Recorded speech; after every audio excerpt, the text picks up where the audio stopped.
Hey, hello everyone, and welcome to another episode of Perspective Philosophy. Today we are going to be talking about a recent incident with a piano guy who's like a YouTuber piano guy. I think he's called like Boogie. I think it's like Boogie Woogie or something like that. Brian Cavana, and he basically goes around playing, very upbeat, very sort of what's the kind of music called again? It's not like funky, but it's oh no, it's totally left me brain. Like sort of rock and roll, sort of Chuck. You could imagine almost like kind of like Chuck Berry 3-chord kind of songs.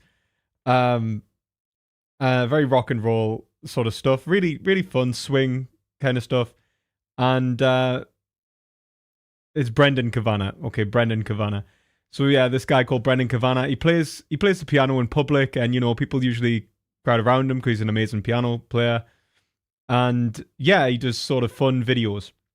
And recently, he had an interaction with some Chinese people in St. Pancras Station when he was playing the piano, who were holding communist flags, and asked him to not record him, and said that he's not allowed to record their faces. And we're going to look at that video because he was accused by these,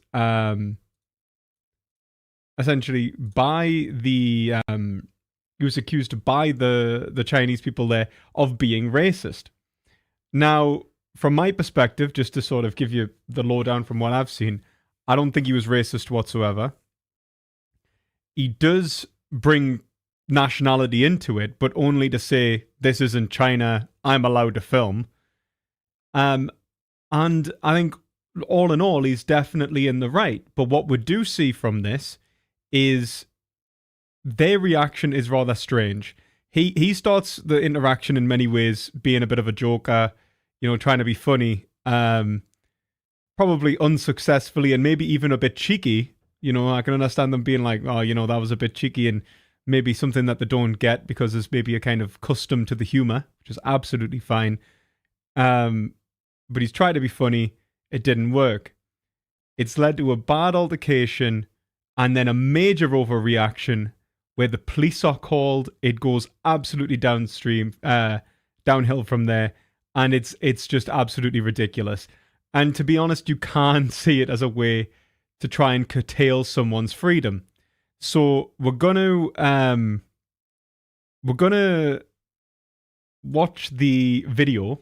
So this is Brendan, and Brendan here before this, he's been rocking on his piano.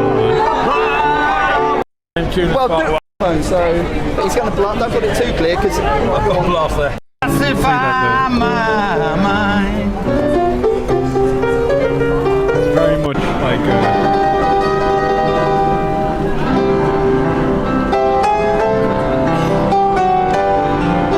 how is everybody out there, Rami? Good. Got 394 people watching.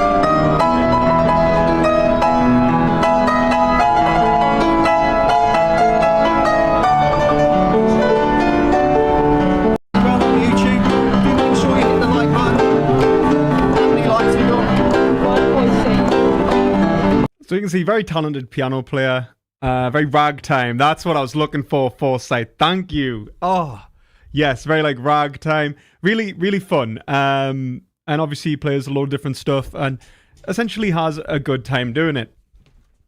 So basically, when he's filming, as you can see, there's actually Chinese people here holding Chinese flags, right? So watch this interaction first. Amazing. Jim's here with a whole there's a whole Japanese team. I think she's nice. She go, hello, can you dance? Can you do a dance? Let's get this girl to dance. Yeah, can you dance? You see, like, I think he thinks he's being funny there. Now, I think that's a bit cheeky. I think, like, if obviously you can't be doing that, I wouldn't be laughing either. But I think, cheeky isn't a crime. Cheeky's, it might be poor sense of humor, different sense of humor, and there's also like a sort of customary element to it. So we can kind of go, all right, we'll look past it, in the sense that maybe he shouldn't have said that. Maybe he's being a bit cheeky, and maybe he's rubbed them the wrong way. But he's not done anything that's illegal, right? Can you dance? No dance. Sorry. Okay. No dance, okay. Whatever. I think the British girls are more fun. Here we go. Oh.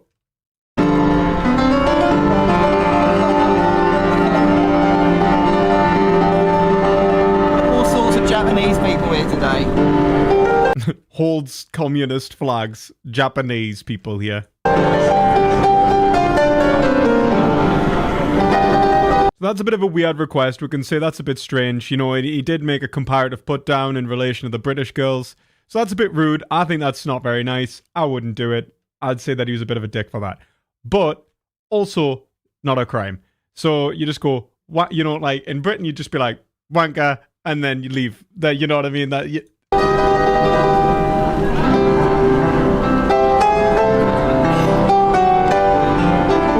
is everybody out there, Rami? Good. Got 394 people. So he continues playing, and then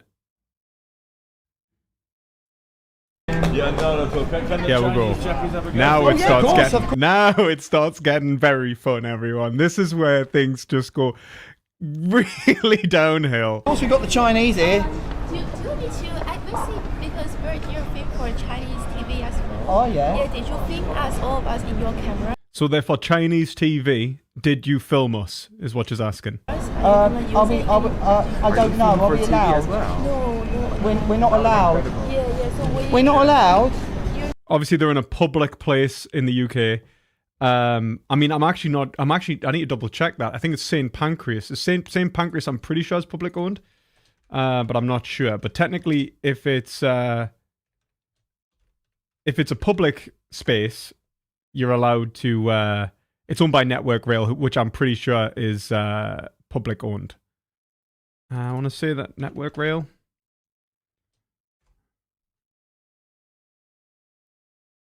No, it actually has a CEO.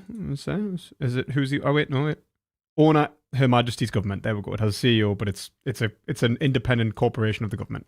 So it's a branch of the government, really. So this is a public building, public property. You can do what you want here, so long as it doesn't break the law, really. So essentially, you want to film, like the way the law works in the UK, you can film anywhere in public. Someone can say, I don't want to be on camera. You can go, I'm just filming the street. I'm allowed to film the street, right? That's how it works. You can't tell someone that you don't want them to film you. You can hide your face. You can walk away from them. If they follow you, that's harassment. But you're not allowed to tell someone to stop filming in a public place. So British law allows him to film in the station as much as he wants and point the camera at anyone he wants, so long as they're in the station, right? Like that is how British law works. No, because we're for Chinese TV. Oh, okay. This is non-disclosable. It's not disco. Yeah, no disclosable. It's no disco. It's not. I think he's being cheeky there, like, and I think you can clearly see, like, you know, she's saying like this is what's the word I'm looking for? She's saying it wrong. It's on like she's not allowed to essentially publish it separately. Can't say the word myself now. But then he's saying non-disco, and obviously he knows that she doesn't mean that. He knows that she's not allowed to disclose it. So non-disclosure. So she has a non-disclosure agreement, an NDA. That's what I'm looking for. So from their point of view, they're not allowed to disclose legally anything that they're producing. Now, that's fair enough because they're not disclosing it. They're not liable. This is in a public place. They aren't essentially publishing it separately. And so whoever they've been contracted to has exclusivity of the footage they produce. That's absolutely fine and does not contravene what he's doing here. So I can understand they're a bit, you know, confused here, but obviously they're not allowed to publish separately the filming and the product that they produce, but that doesn't mean other people can't film in St. Pancras. It's not disco. Yeah, no disclosable. It's no disco. not disclosable. It's not disclosable. disclosable. Yeah. Oh, really? Yeah. So Okay. did you think the part that So will we get in trouble with the Chinese government? Maybe not, I don't know. But he said you're from Japanese. No, they'll put you in prison, mate. So Yeah, so he said that she's Japanese, and then like they're making a joke, you know, I'll put you in prison, mate. So they are being kind of cheeky, right? And I think that the right wing media isn't reflecting that he is being a bit of a prick. It's not a one-sided thing in the sense that he's absolutely right. You can't curtail our freedom of speech, but he is being a prick. He thinks he's a joker, right? You know, he's a class clown, you know? so just say that according to the Chinese law, we're not allowed to film you. Is that right? So basically, Yes. we'll match up. You see, it's not for China, and I'm guessing that it's a corporation. Now, they are actually, there is a thing that comes out later, which I'll have to explain, but there is an association with this group, with the Communist Party in China, but that's a separate thing, right? Appreciate it when you are, whatever you're doing, that you yeah. don't put our face on Yes, TV. yes. Okay. So what will happen if Just don't do it, please. I will really appreciate that. Okay. We just very sensitive about this issue. I'm really Yeah, so he's saying that they're very sensitive, right? I mean, like, ultimately, also, I don't give a fuck. You know, I'm very sorry that you're very sensitive. You know, go cry yourself to sleep. really sorry, but we love your music. Yeah, we we will love want to your stay here music. for a lot longer. I mean, the only Yeah. thing is, it's just like there's other people filming as well. And that's absolutely fine. That's the other people's business. They can make their own decisions. so. That's absolutely So fine. how come Sarah? It's the only issue It's I've just got. not us, please. Just not us. No, but please. what I'm saying is there's other people filming you as well. Oh no. It's just make sure that we are very, very secure in the reason that we don't want our voice or picture being filmed, and then that's just the relationship between you. Well, the response really should be there. If you don't want to be filmed, walk away from the camera. I'm allowed to film here. This is a public space. You can't stop me filming here. Walk away from. If you don't want me to film you, walk away. Right? That's the only thing that you really have to You say. and me, you and us, basically. What relationship? Just now, we are very. So I'm gonna repeat that. Yeah. All of us, we cannot share our images online.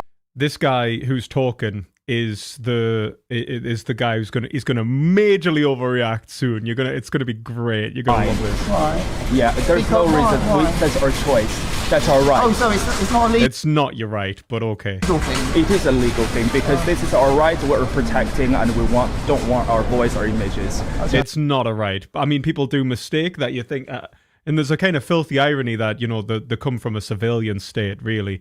That they're holding flags of a civilian state where they can just look through your phone on the metro if they want, you know, and they're being constantly observed by the government, but they don't want to be filmed in public. But yeah, like it's not illegal to film someone in public. You can publish them as much as you want. Now, if it was private property, very different. You do so if you go to, let's say, like even a university. If you go to a university and you see, you know, you're doing one of those things like interviews and you're like, you know, can I ask you a question? No, you're not allowed to film them. They say like they have absolute control over their identity there because they're not essentially in a public space. In a public space, you don't have the ability to go, hey, wait a minute, I don't want my identity in this film. If it was a private space, you can. Public space, no. Be reviewed online. I'm really appreciating it. This is not your fault, obviously, and this is not our fault, obviously. That we have our own agreement with other people that we cannot be shown. And yes, absolutely. This is what's the strangest part of this is obviously they came over to the camera in order to say, don't film us. You know, it's like, you know, don't film me. Stop it.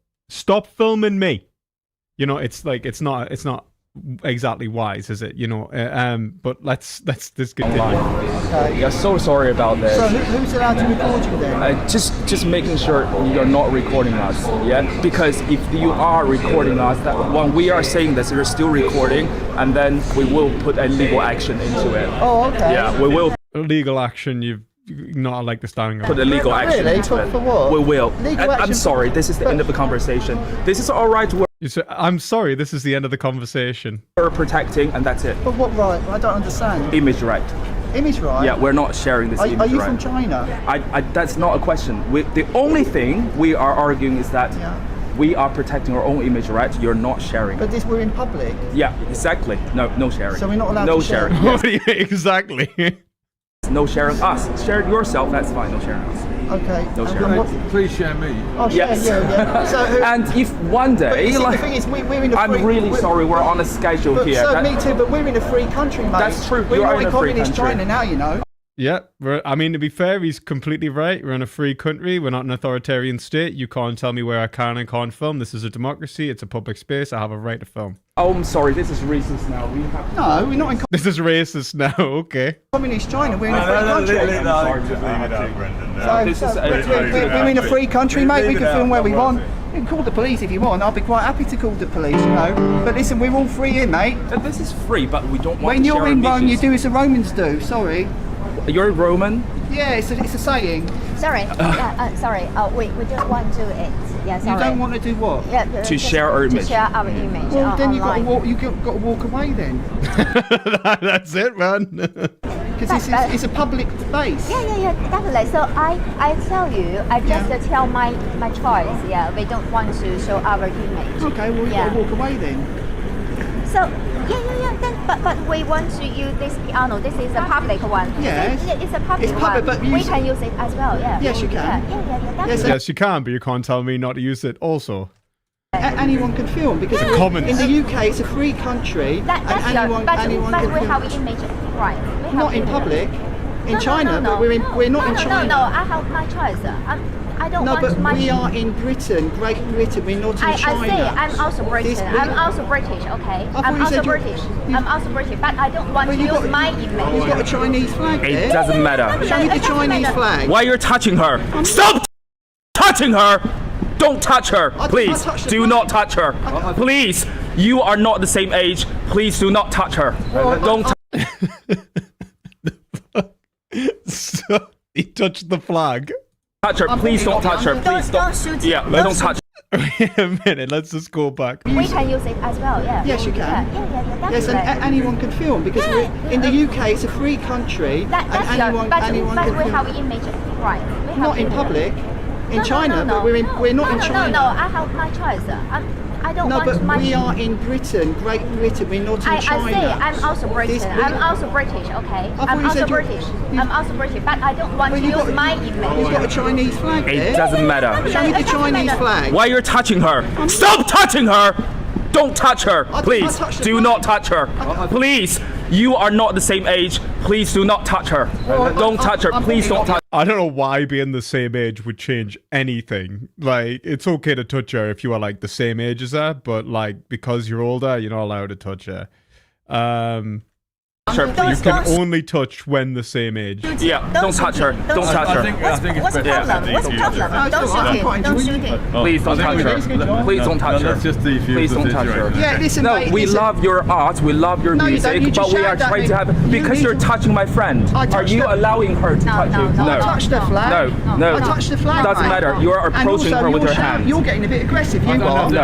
I think we better leave this. Listen, mate. Yeah, but I'm you. sorry, you I can't want- touch her. Well, Please you don't touch can't her. touch me. Please don't touch her. Please don't touch her. Oh, do you wanna Please say- don't reach your hand. Please say sorry to her. Well, I want you to Please say sorry to her. No, we're not in China, mate. That's fine. Absolutely not gonna say sorry. Imagine, like, I want you to say sorry to her for touching the flag. I was like, oh yeah, I'm gonna, yeah, absolutely. British man says sorry for touching Communist Party flag. Like, yeah, you know what I mean? We'd sooner die. We're not talking about two race. This is not a racist issue. Please We don't just call want us to we're not in celebrate China. New This is Year. the moment that you're trying to reach her hand, touch her without her I'm not trying to touch. permission. I don't want to touch him at all. That's good. Stay away. Don't touch her. Well, don't away, touch and her. away Stay you away. go. We're in a Stay free away. country now, mate. Stay away. You're Don't not touch her. obviously Don't used to touch her. democracy. Do not touch her. Do Oh, you're obviously not used to democracy. not touch her. I'm not touching Do not anyone. touch her. Do not touch her. I don't know why Do you not get- touch her. Do not touch her. Do you wanna keep saying Do not that? touch her. Do not touch her. Are you not touching miming me? Are you miming me? Yeah, I am, yeah. You're miming me. I am, yeah. You're miming me. Yeah, I You're am. miming me. I am, yeah. You're miming me. Yeah. You're miming me. Yeah. You're mocking me. Yeah, I am. Do about it. wait for it. Yeah, I'm waiting for it. What's your name? What's my name? Yeah. What's your name? What's your name? Are you trying to answer or not? Do you want to answer? If you don't want to answer, that's your right. What's your you don't name? need to answer. Oh, is it my right? Are you going to tell me my rights? No, I'm not telling you anything. I just want you to not reach your hand to my friend. And I don't want you to shout, mate. No, that's shout, fine. mate. If you don't reach your hand, that's fine. I'm not. Are you going to apologise? Are you in the Communist Party or something? Stop judging. Stop judging. Why are you calling us communists? Why? Why are you calling us communists? Holding communist flag. We got the flag of any country. Why are you discriminating? Come on, it's not the flag of any country, it's the flag of the Communist Party of A different China. country. I'm not discriminating. Why are you discriminating a different country? Why are you getting excited? Because you're getting your knickers discriminating in another country. How am I discriminating? You're getting your knickers in a twist. You're saying we're communists, we're holding a flag. Yeah, because you've got a communist flag in your hand. Oh my God. Is that not? Is that Please educate yourself, all right? that's Please not a educate yourself. What? Please educate yourself.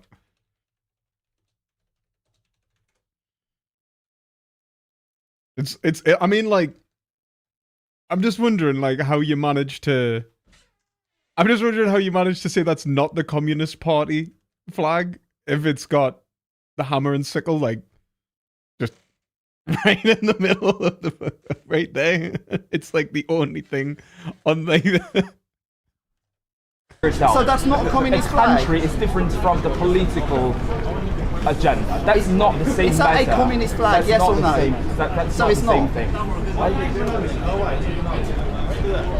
Yeah, because this is a reason that he's being... It's the flag of a communist country, right? Like, it's like saying, like, don't get me wrong, like, if there weren't communist, if there weren't a one-party state, right, such that the politics and the state are one, such that the way in which they work are one, it would be different. But, like, that is the flag of communist China, right? Like, being racist and calling us communists and all that thing, and he was trying... I mean, it's not racist to call you communist if you're holding a communist flag. I think, like, he's not calling them communists. He said, "Are you a communist?" And the reason he's saying it is because he's making a reference. He's like, "You're trying to curtail my rights, like a communist." That he was trying to reach his hand to my friend. We can't protect ourselves. We have to protect ourselves. We need him to apologize for my friend. Leave it, mate. It's great. It's very good. This is great TV. Why? So he's done something wrong, and I can't... No. We have rights. We don't want to camera us. Yeah. That's fine. That's fine. Then leave him alone. You gotta leave him alone. We can use it. Why not? It's our choice. It's No, our but she's choice. saying we're It's not our allowed right. to It's our right. He was here already. Get that camera out my face. Look. No, it's all right. We're just getting there, mate. So the original issue is that we were appreciating the music. We're appreciating the music, and they were filming us, and we're nicely coming here saying, "Please don't film us. Don't use the image." That's all we're trying to say. That's all we're trying to say. It's such a shame because you were playing the best piano piece of I know. Yeah, we love the music too. Well, To it then. Leave him to it. We love the music, definitely.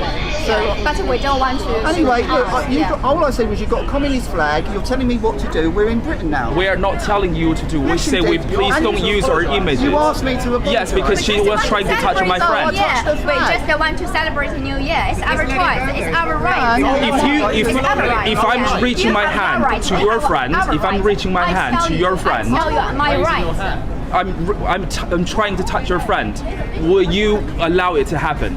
He doesn't look like he's very aggressive. Do you think I'm trying to touch your friend? Come on, look at his start. Does he look very aggressive? Listen, don't like it. Fuck off, mate. If you don't like it, fuck off, mate.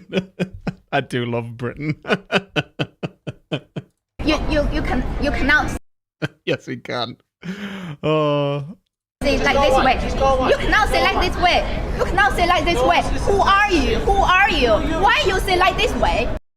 Who are you? Who are you? Who are you? Who are you?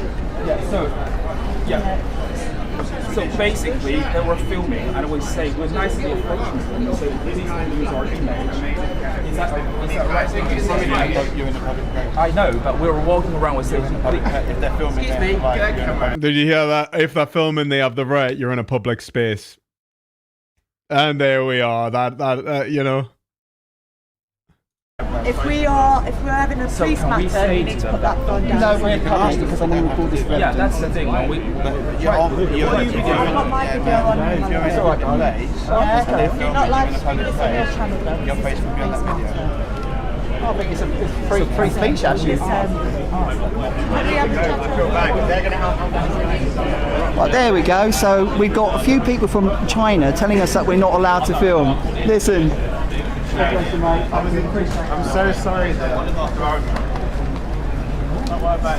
What annoyed me more, I was like, let's all celebrate the end of that piece before we could even clap for you.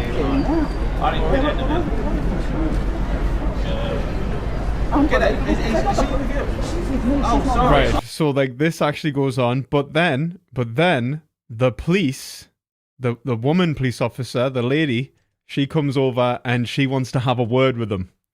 So let's watch this. To me. I'll talk to you. I'll talk to you, Kerry. Please. Let's just have a look. Watch. They'll probably start shouting. Oh, it only gets better.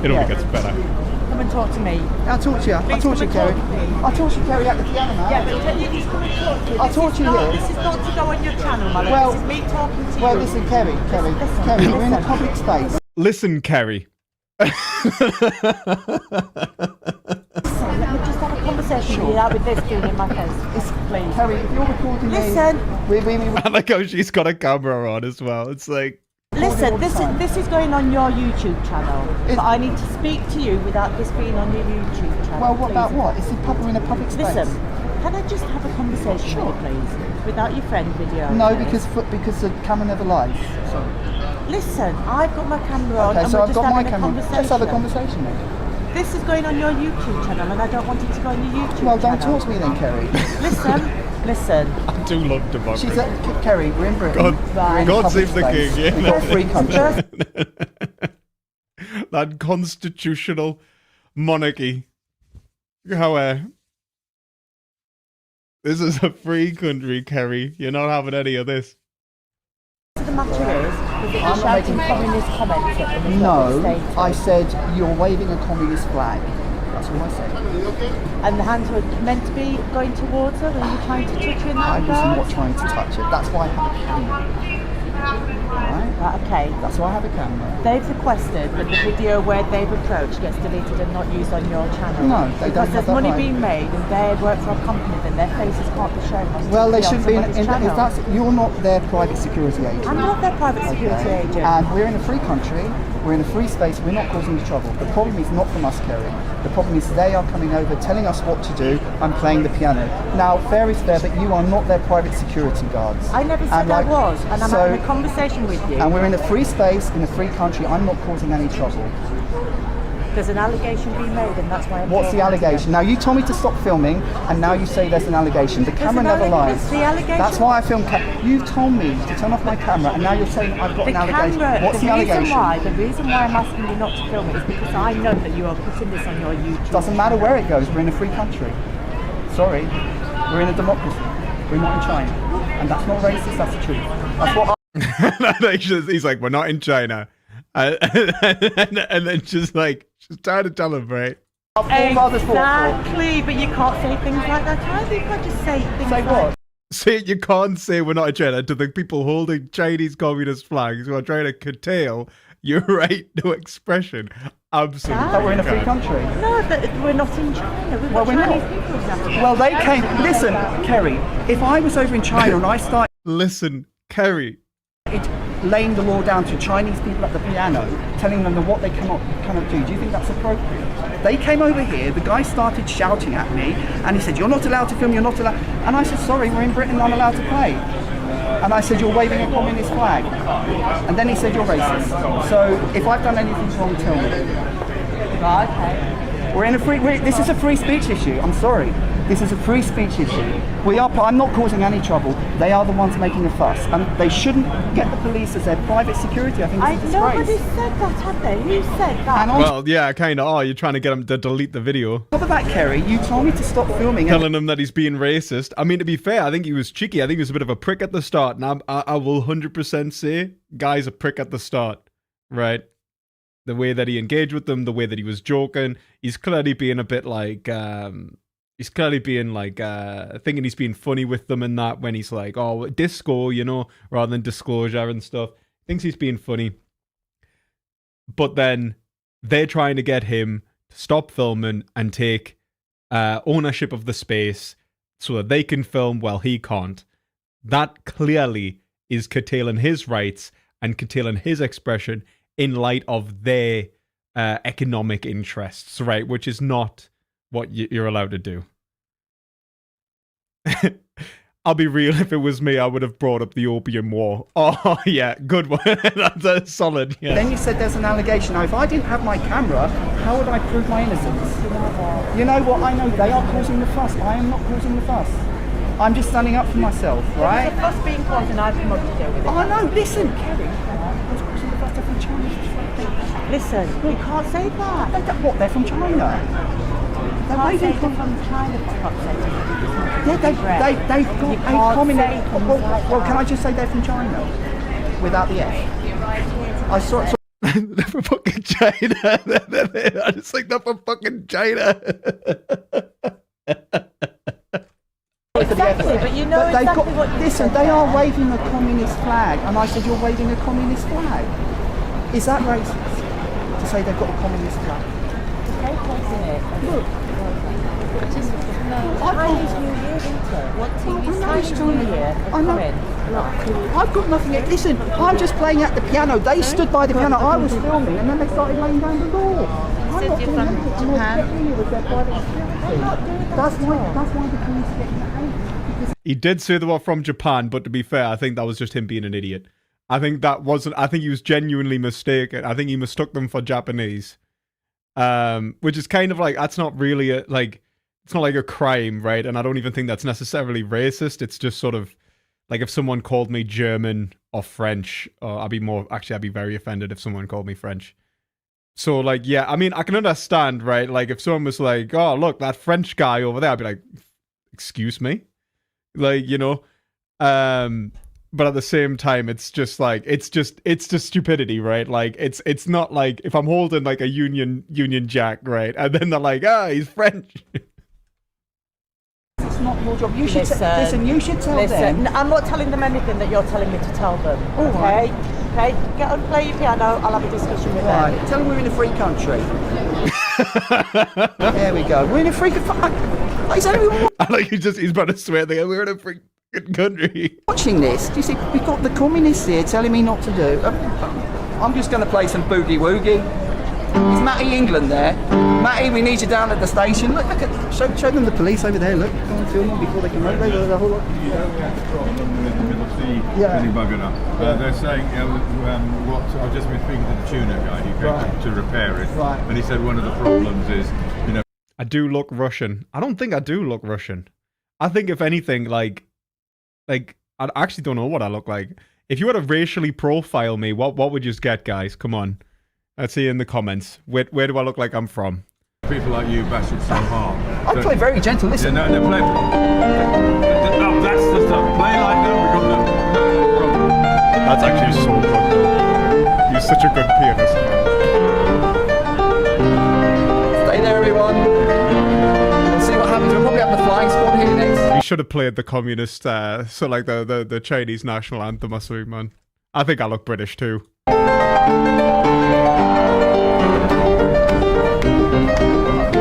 Jewish.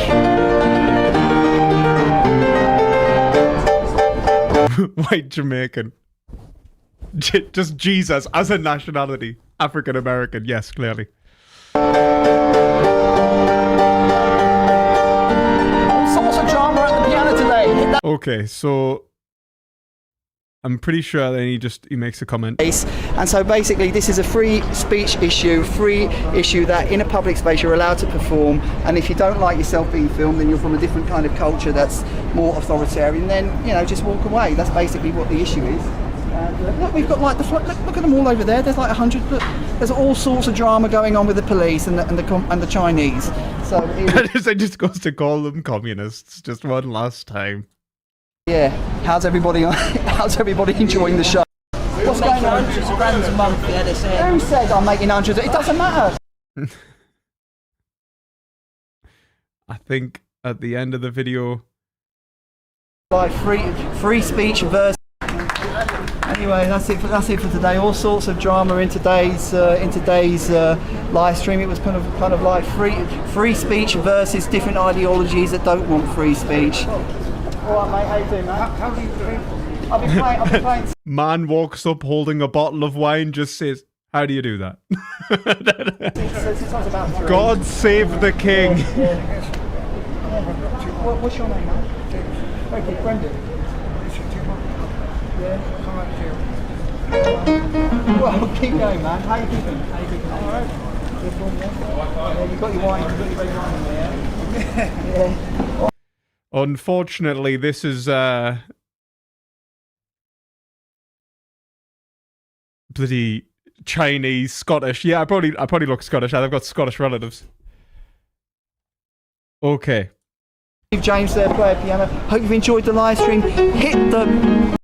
Pretty sure he says at some point they've don't know, gone. just do- I'm pretty sure. Wait a minute. Let's see if there's a point in which he says they're gone.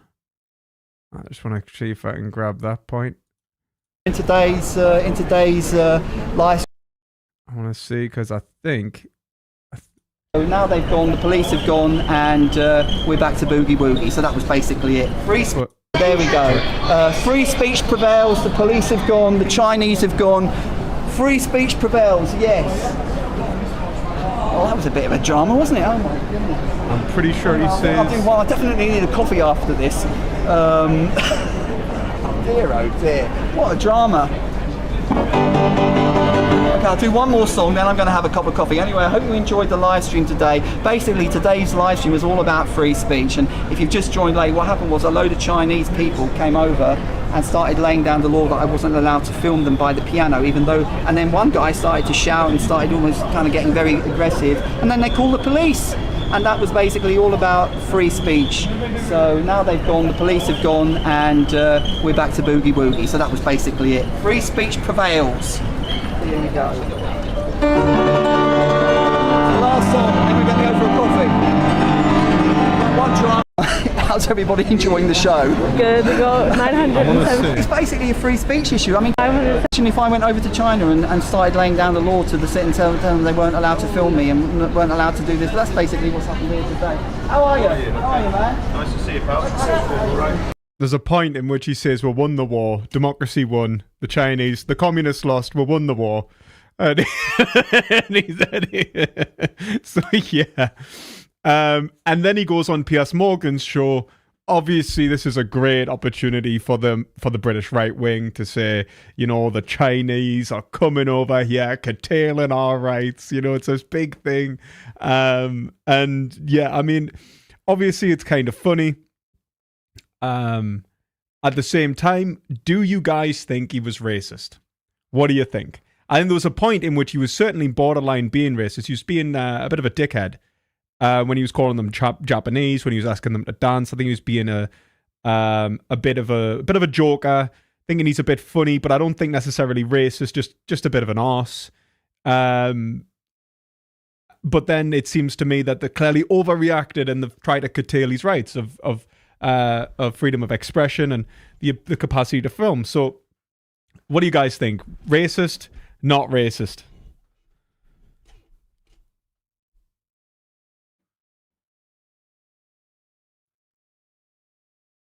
What's going on in the background? It's like ink. He was racially insensitive. I would say that 100%.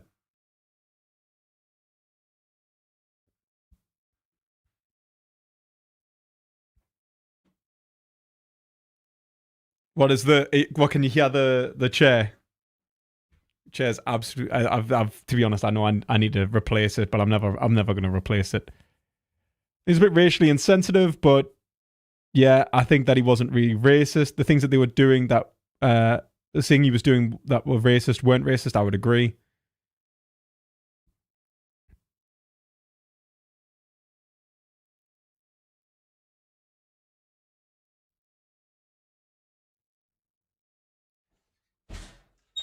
Yeah, he didn't need to be cheeky, but he probably got annoyed with that, telling them and the fact that he had the law on his side 100%, like they're telling him they're trying to curtail his rights.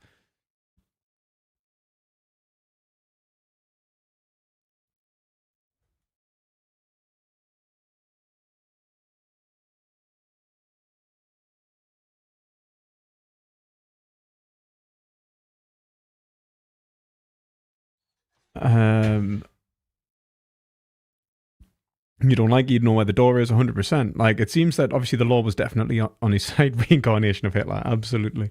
So it seems to me that obviously the law was on his side. He was definitely in the right. Now, it comes to a point of why were the police also asking him not to film, in many ways taking the side of the Chinese people that are saying Chinese, essentially the people holding the Chinese flags, right?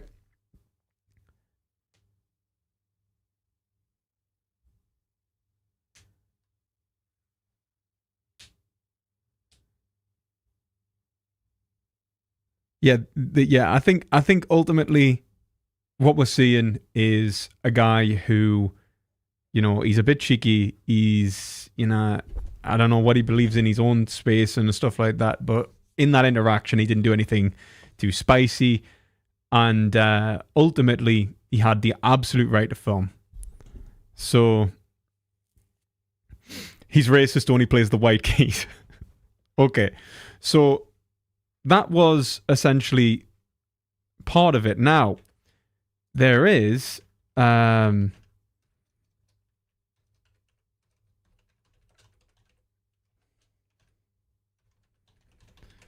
a guy who essentially went and identified them. I'll see if I can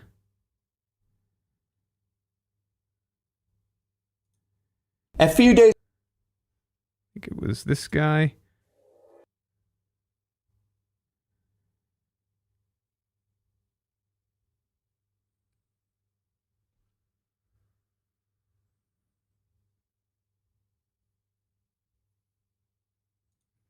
I think it says video, so pretty sure it's this one. A few days ago, we reported on the piano incident when a group of Chinese people in London approached the YouTuber and pianist Brandon Kavanagh, and they decided to attack him because he was live streaming while he was playing his piano at a train station. Well, things have escalated since. Attack is a very strong word, but okay. Obviously, we did a follow-up video where we identified some of the individuals in. Now, in the follow-up video, actually, we'll probably worth getting that up first. In the follow-up video, so I want to say that was only it's this one. It is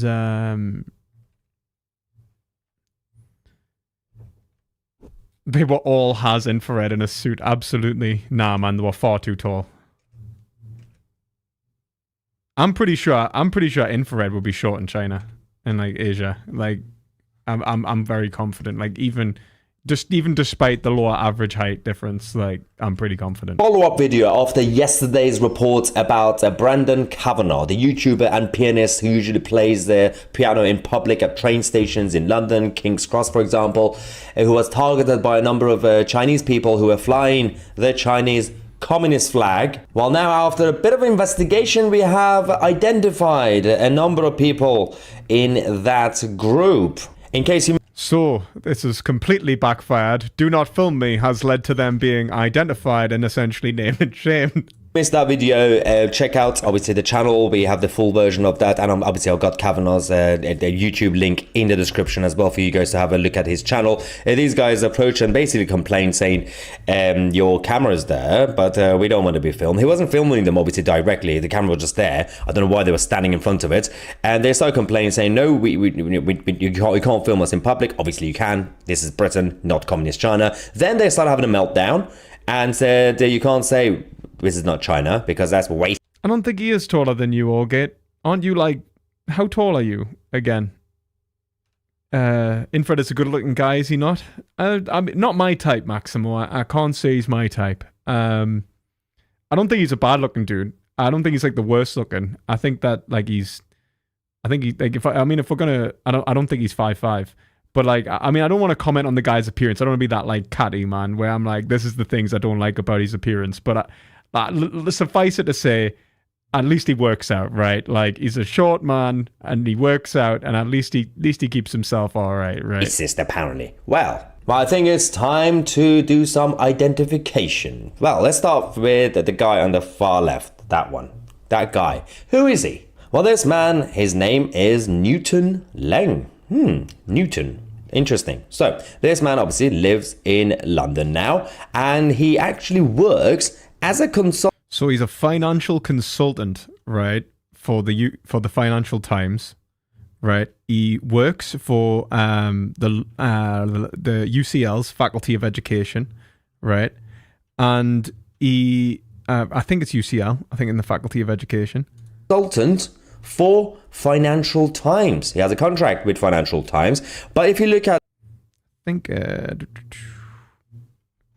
the rest of his portfolio and his CV, he also teaches Mandarin and French, but he's also part MEP co-coordinator of UCL. But what does it do at UCL? Yes, he is actually part of the IOE Confucius Institute for School, as you can see down there. There's no way he's 5'7". Isn't like Destiny is like 5'7" is kind of bad, but like, no offense, but like, isn't Destiny's taller than him? And I don't think Destiny's 5'7".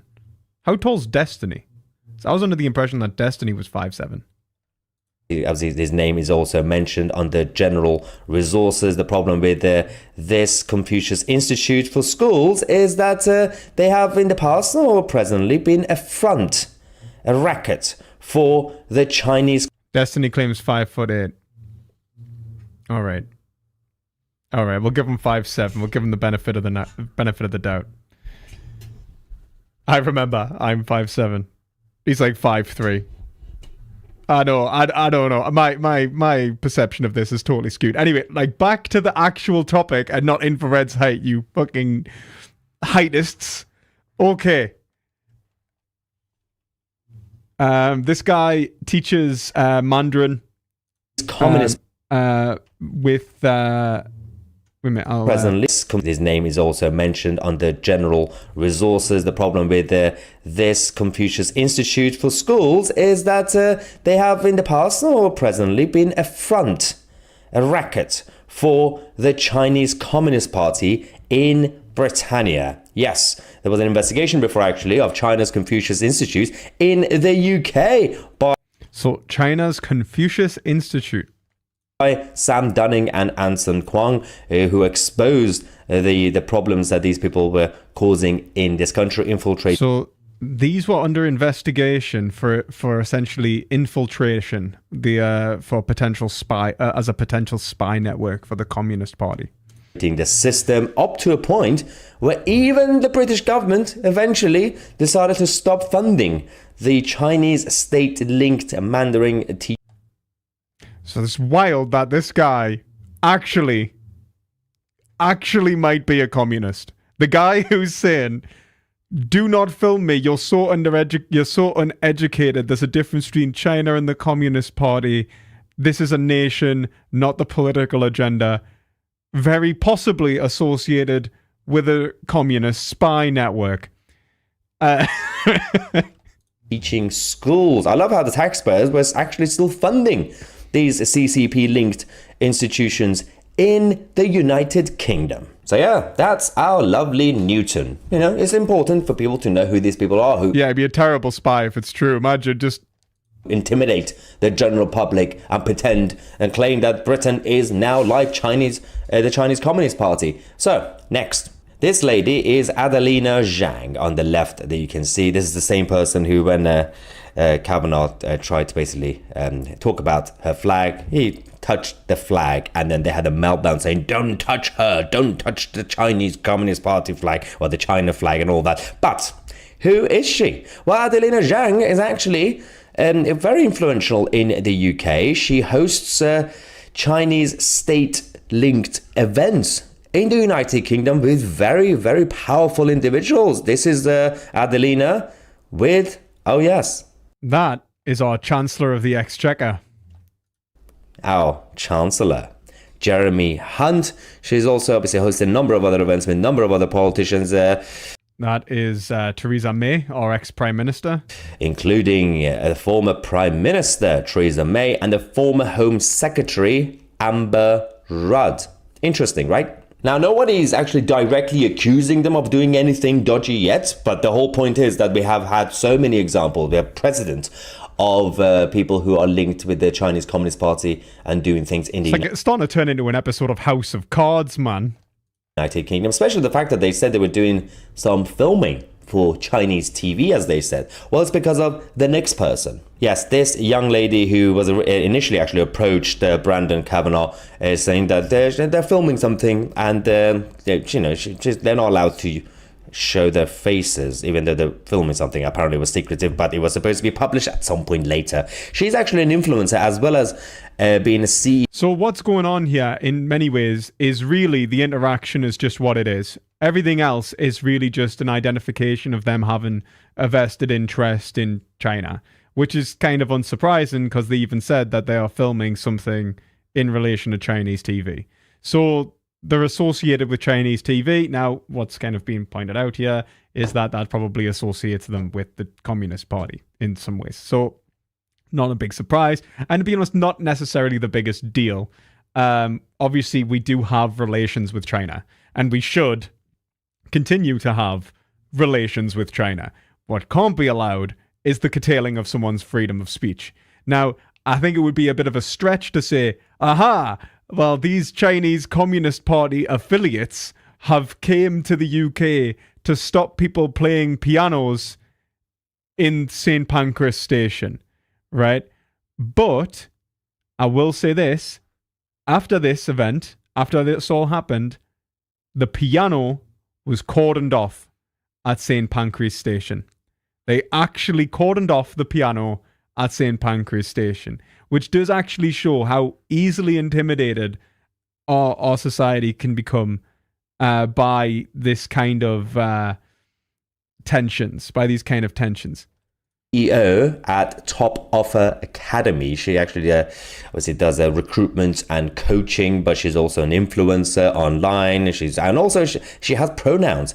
I know the piano did nothing. And her, in case you didn't know, Mengying Liu, her pronouns are she and her. So this is also more information about Mengying, and then as you can see, that's her boyfriend on the right hand many such cases. And the boyfriend was actually in the video as well, we discovered. Of course, this is the Davis Kumar.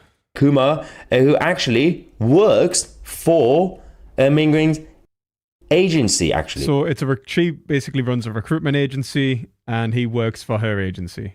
He does work for her. Now, there's another thing to mention about this issue, which makes the whole thing even more hilarious. So essentially, the reason that she was brought up is essentially the woman who said, you're not allowed to film because we will take legal action against you. This is for Chinese TV, blah, blah, blah, blah, blah. Non-disclosure agreement, that kind of thing. Well, it turns out, and by the way, can we all appreciate vegan anarchist flag from Brian Wan, right?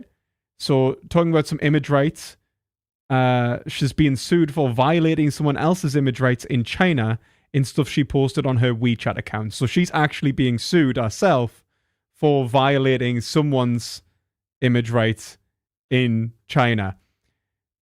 So it just gets more and more complex. Like, what is actually going on, right? So this is just the strangest scenario. But I think that what we can say is that freedom of speech needs to be defended. That freedom of expression in this sense, that we should be allowed to film freely. That no, they weren't trying to ask them to leave the piano so she could play. They were trying to say, don't film us, we're trying to film something else. And we have a non-disclosure agreement, TLSKB. So it's nothing to do with the piano itself. They didn't want access to the piano. They said they just didn't want him filming them. And he said, well, I can film whatever I want because this is public. And then they tried to say that he wasn't allowed to, and they'll take legal action. He said to just go ahead and take legal action. And it got blown way out of proportion. But he didn't do anything wrong legally speaking. I think he was a bit of an arsehole at times. I think he was a bit cheeky. a bit of a joker, but he didn't do anything wrong from a legal perspective. And the police actually came and said the exact same thing. He's illegally allowed to film here. This is a public place. And they were trying to stop him filming. So they were saying that they are allowed to film, but he was not, essentially, which is absolutely absurd.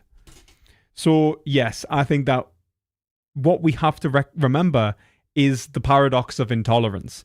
That just because we want to be tolerant to other nations, to other customs, to other people's reasons and rationality, that's absolutely right. We can't be so intolerant as to allow the curtailing of tolerance itself, to allow the curtailing of our free reason, of our justice, of what represents our interests, and just give everything over to one side. If you end up doing that, you end up losing tolerance in the process. So you can't be tolerant to intolerance. And I think this is a clear-cut case in which the rights of one individual are attempting to be curtailed by political manipulation, using terms like racist, or like using racism and bigotry as a means to silence an individual and threaten and intimidate an individual into submission. And I'm glad to see that it didn't work. Even if I think he's a bit of an arse at times, I think he was absolutely right when it come to the legal precedents in which he was defending.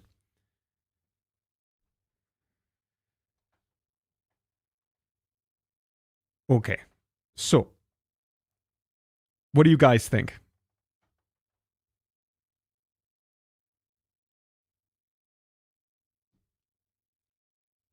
I tell you what, you guys, you let me know what you think in the comments while I quickly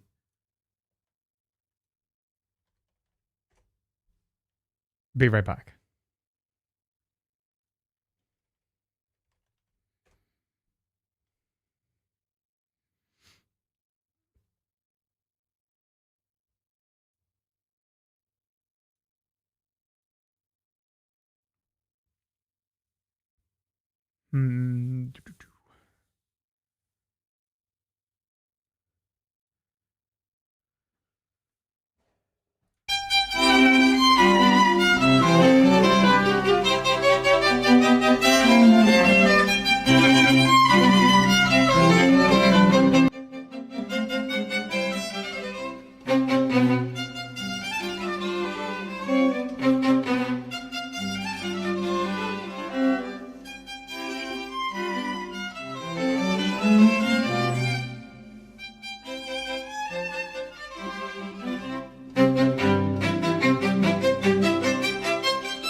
Bro really does have that Victorian cut. You talking about me hair? I've got like the curly hair. Yeah, 100%, man.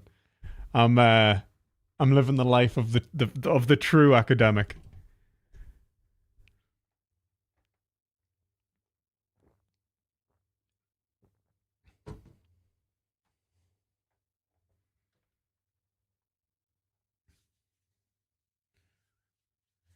I can't really call where/who, but I heard that they wanted the influencer to record and play on that piano for a Chinese state TV show that was happening for their New Year. I mean, if that's the case, that's very sad for them. I guess they've just got to wait their turn. You know what I mean? Like, just say, excuse me, you're going to be long, but they can't tell them to not film. That's the difference. Hi, Walmore. How you doing? I think Vos should be given prison time. I think life is a bit harsh. That was me who added that in, apparently. Should be given prison time for the things he said, to be honest, about children. I don't know about prison time, but I don't know, man. That's reasonable suspicion to investigate a man's hard drive, I think. I think someone who's like, you know, saying owning a computer isn't worse than purchasing, like, essentially that kind of content, like, you know, well, they're basically child porn. Well, actually child porn, and he used the words like actual child porn. And then he owns a computer. It's kind of like, well, if you'll buy the computer and you're saying they're morally equivalent, do you know what I mean? It's like, I'm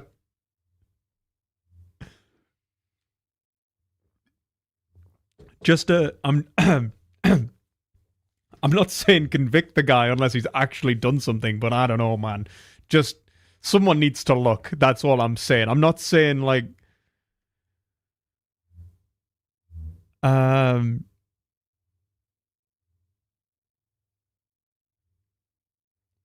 what do you think about it says about our society that we make a drama from a few tourists being butthurt for some dude filming?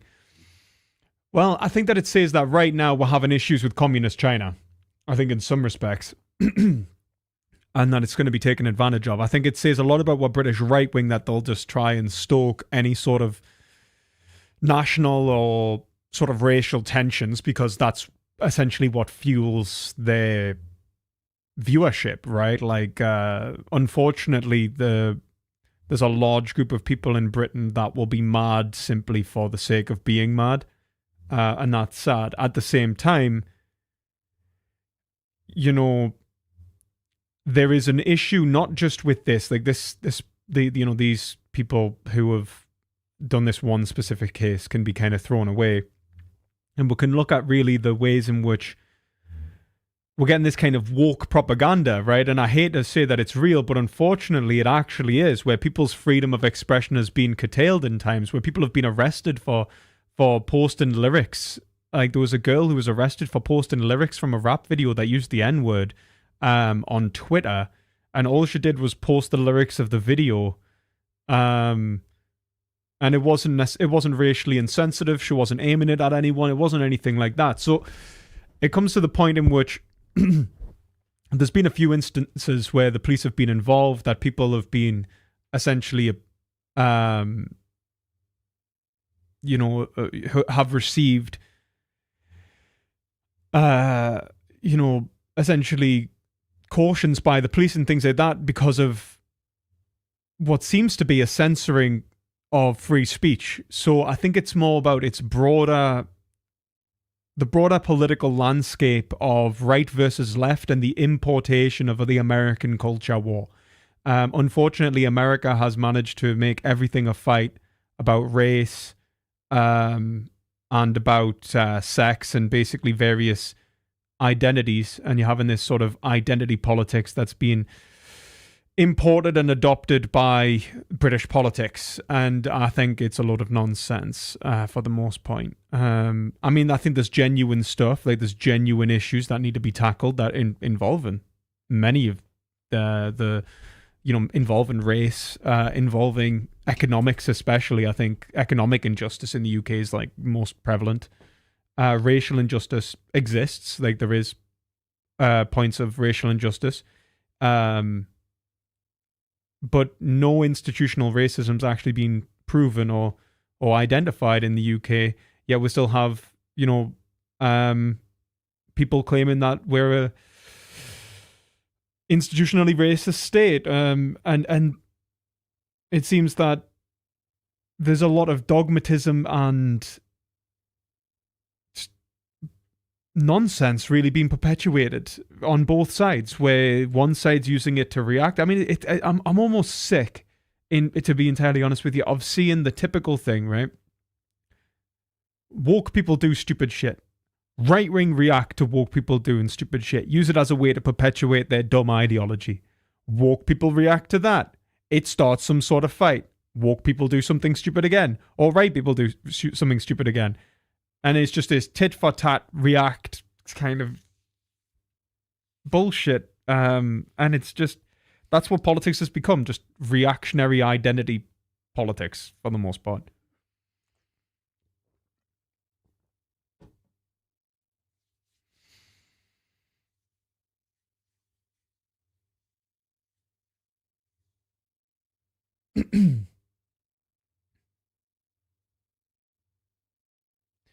It's really great that he stood up not only to that group, but also to the police officer who showed up later. He didn't break under pressure. Good for him. I completely agree. I think that has to happen. I think especially against the police. I think, like, who are who are these other bystanders, whatever. But the police are the enforcers of the law and have to respect the constitution of the state. It's memetics, it's ruined political discourse. Oh yeah, memes have infiltrated our brains, man. We're just living memes now. It's political hegemony, but memes.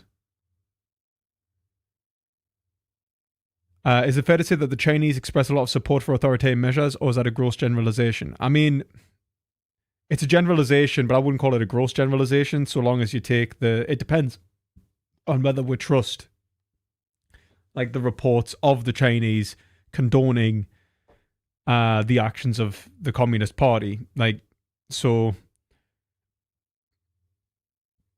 was legalizing weed a mistake? What you mean in the United States? Because it's not legal here. It's decriminalized in some places and you can get it on prescription, but it's not legal here. At least as far as I'm aware. I think you can get it on prescription now though.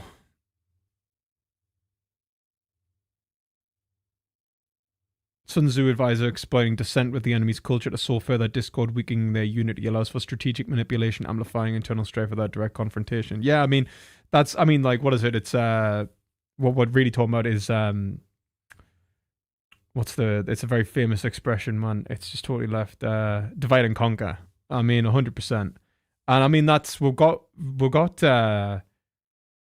it's hit a point in which the Russians are trying to sow increasing dissent, and they're actually managing to do it. That's the worst part. They're winning the information war because I blame majority of the time. I blame the right wing because they're dumb. They're dumb as shit. Like there's so many right wing people who will support Russia or support like a kind of trad conservative bullshit that's like not even conservative, but actually just radically regressive beyond what our ancestors intended. So it's like, okay, so absolute nonsense.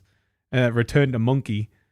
What's my perspective on guns access? I mean, it depends, right? I'm a communitarian. I don't think that you can make a law that would truly reflect, like, a law is suitable for the area and the constitution from which it essentially reflects. So the laws should reflect the good of the people and the interests of the people.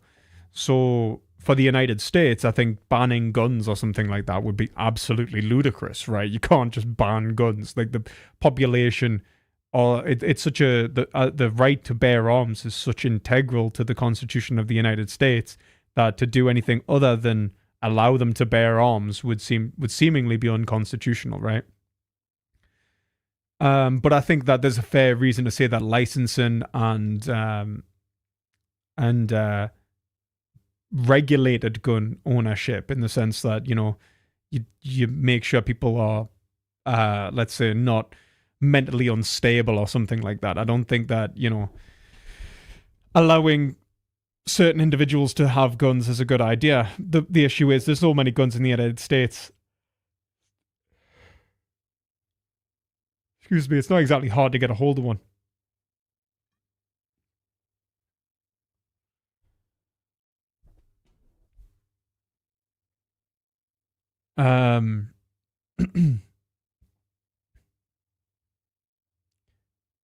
Then I mean, but then in terms of somewhere like Britain, I think gun legalization would be absolutely wild. It would be absolutely insane. I don't know though. I mean, in some respects, I can understand it. Like having the capacity to fight against a tyrannical state seems to be great, right? In some respects, like, you know, we can joke about it, but like, the government knocks on your door and says, you're in the army now, right? Like, nothing you can really do. Even if you did disagree with it. So even if you were to be like totally against the idea of going to war, you can be just removed by force, right?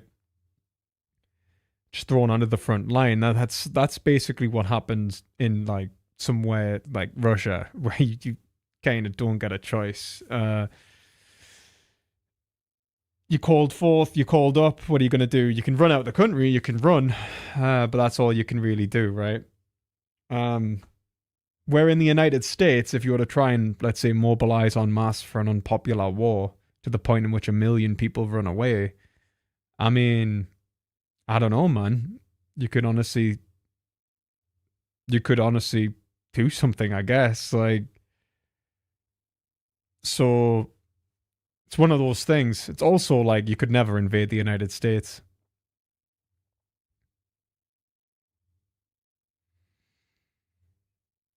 I think moral dissent is an option for British citizens to get out of serving in the military. Yeah, we can be conscientious objectors, but you can be an absolute objector, and that wasn't enough to get you out of service when conscription was a thing, because we don't actually have conscription anymore. Conscription's not a thing in the UK. They're talking about bringing it back because we can't get people to join the military, but in reality, we can't get people to stay in the military because we don't pay them.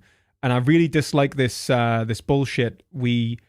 It's such bullshit. We voted in this party, right? Like the Tory party are supposed to be the right wing in the UK in the sense that they're supposed to be the conservatives. So you'd think that the conservatives would conserve military power. They would conserve like Britain's influence in the world. They would, not necessarily cut everything into the ground and destroy the country. What they did is cut everything into the ground and destroy the country. To the point in which our military is not really a military anymore. And we went from being a Cold War, one of the leading Cold War powers, right? There was a point in which Britain was an actually significant threat globally. Like, we could wage a war single-handedly. Not against someone like the United States, but against pretty much anyone else, right? Like, and maybe not the USSR as well, actually. We'll probably, but at this, like, single-handedly. We could have fought with NATO, but not against the USSR alone, right? But we could basically fight against anyone else at the time, right? And we went from being a Cold War power, especially in terms of naval power, and having enough men in general, to being a second-rate power. We don't really have anything which can be used to defend the nation anymore. We're cutting the military down to less than 75,000 now. So it's not even a military. We don't even have a real military. It's not even good enough to hold a line. It comes to the point of the only thing that empowers the United Kingdom is nuclear weapons, and that's only going to hold out for so long. I mean, it's just not enough. I don't know. It's a terrible situation to be in, because right now we're losing. Like, the worst part of it is not even just how we're making these cuts to the military, because we are making cuts to the military at the point of a Cold War, right? Which tells you that Britain is fucking ridiculous. But the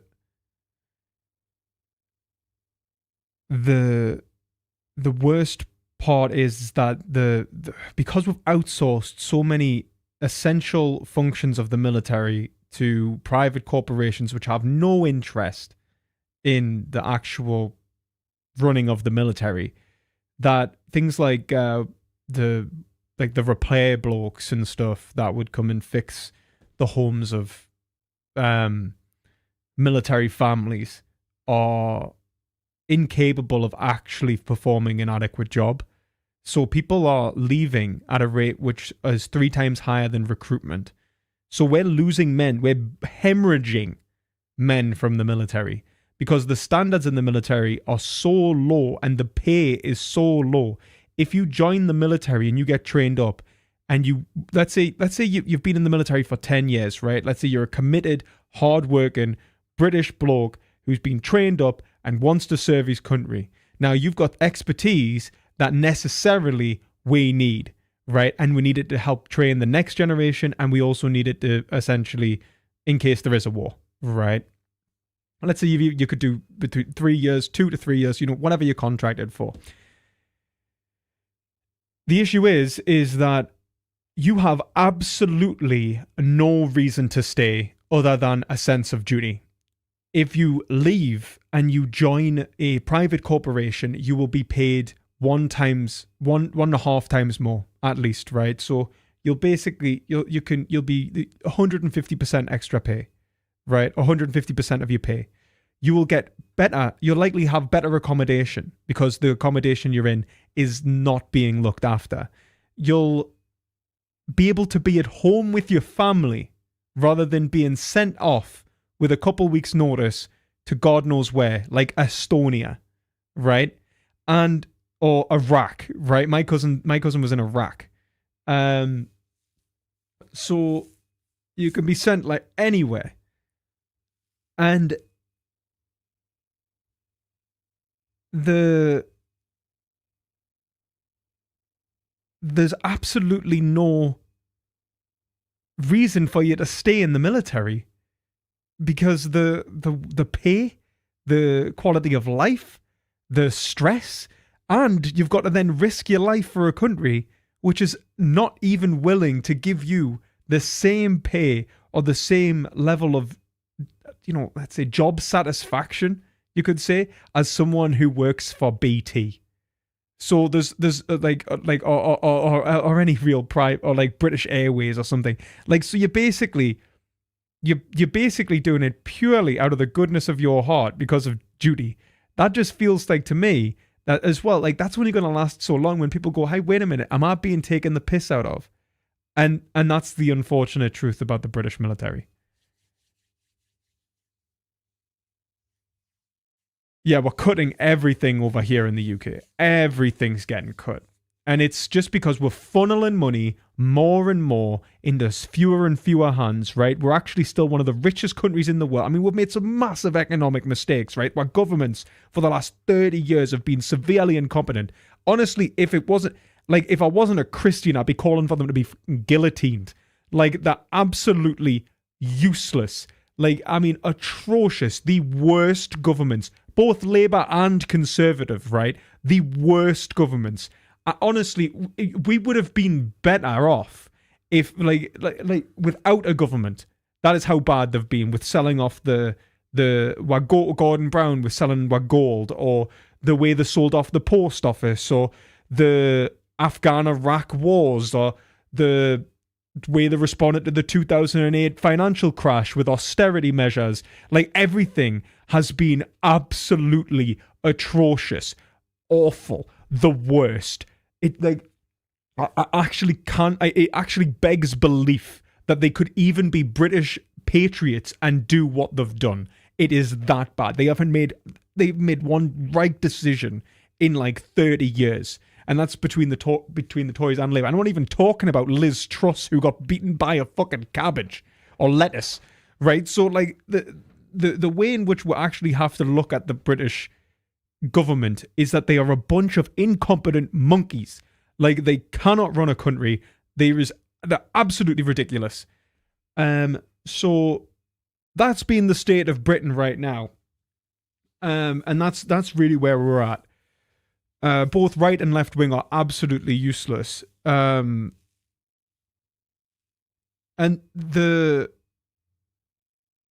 Flower, like, in terms of the ideological commitment to the right wing economics, I mean, look at Jeremy Hunt. He's trying to cut taxes again. We would just come out of a point in which, when taxes were cut, it led to an economic pushback, which blew a £30 billion hole in our economy, and it's just ludicrous. We haven't got the capacity to borrow money because nobody trusts our country to grow. But people don't trust our country to grow because of the terrible economic policies. And we're not doing anything to resolve all of the economic issues. And that's not to mention the dirty money coming from like Russia in London, and the corruption in our political systems. And it's honestly, and then Brexit. Oh, fucking Brexit. Honestly, that like, I don't know what to say other than like, the way I said it, like, I was talking to my mum the other day. I said, like, if the Tories get in, I am leaving the country. If the Tories win the next election, if they actually win the next election, I'm leaving. Fuck this. Abandon ship. Like, 100%. Like, I mean, Labour's bad enough. I don't even want Keir Starmer, and I don't like any of them. But, like, absolutely not. No.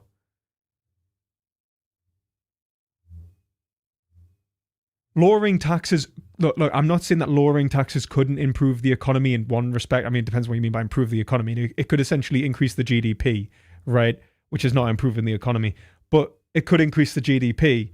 But the only way that that's going to work is if you also make, if you make a reduction in spending.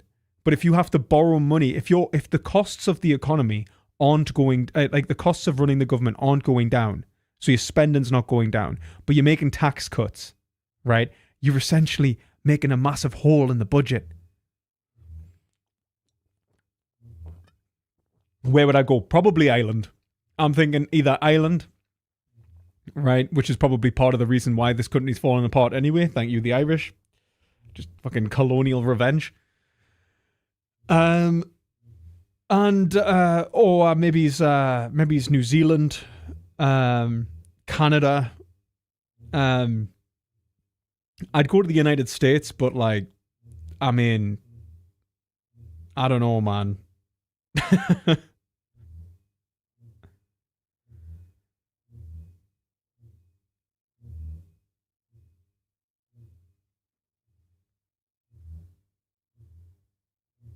The question I have, does what they're doing make any logical sense from the perspective of the people benefiting? In the long term, does it make the country more attractive to capital?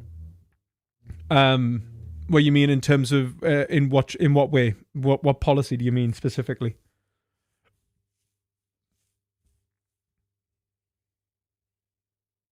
I agree. The US is how we got into this mess.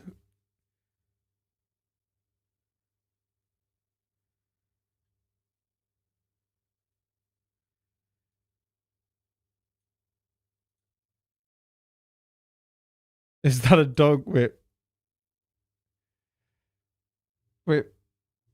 what? I'm wearing clothes with what on? This is like Fila, isn't it? This is like a French brand. I think that's, I want to say that this is Japanese as well, but I don't know. Don't be so harsh on the UK. I'm not harsh on the UK. I love my country. Like, I absolutely love my country. It's the government who I hate. I hate the government. Hate is a strong word. I'm trying to think of something that I could not be more disappointed in our government.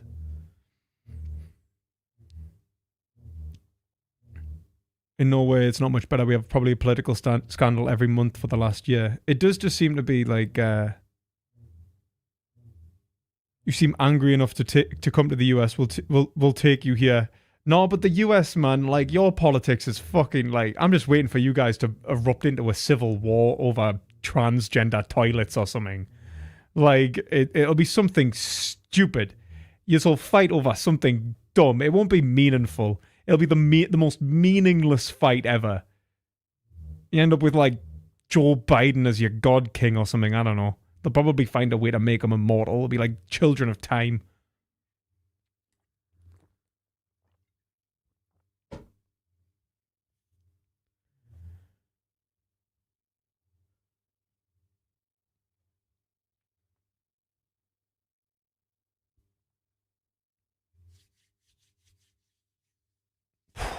I will say I would move somewhere a bit warmer. That would be nice.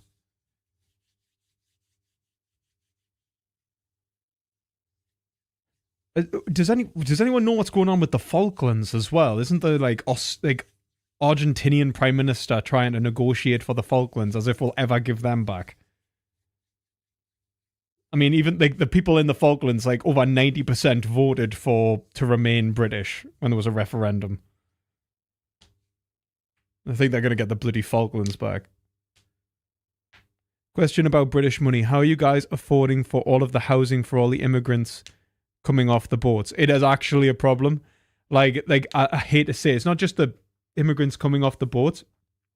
It's in general, like the refugee system is costing a lot of money. Like it actually is. Like I mean, I think part of it is because it's so poorly run. Like the costs are through the roof. They shouldn't be as high as they are.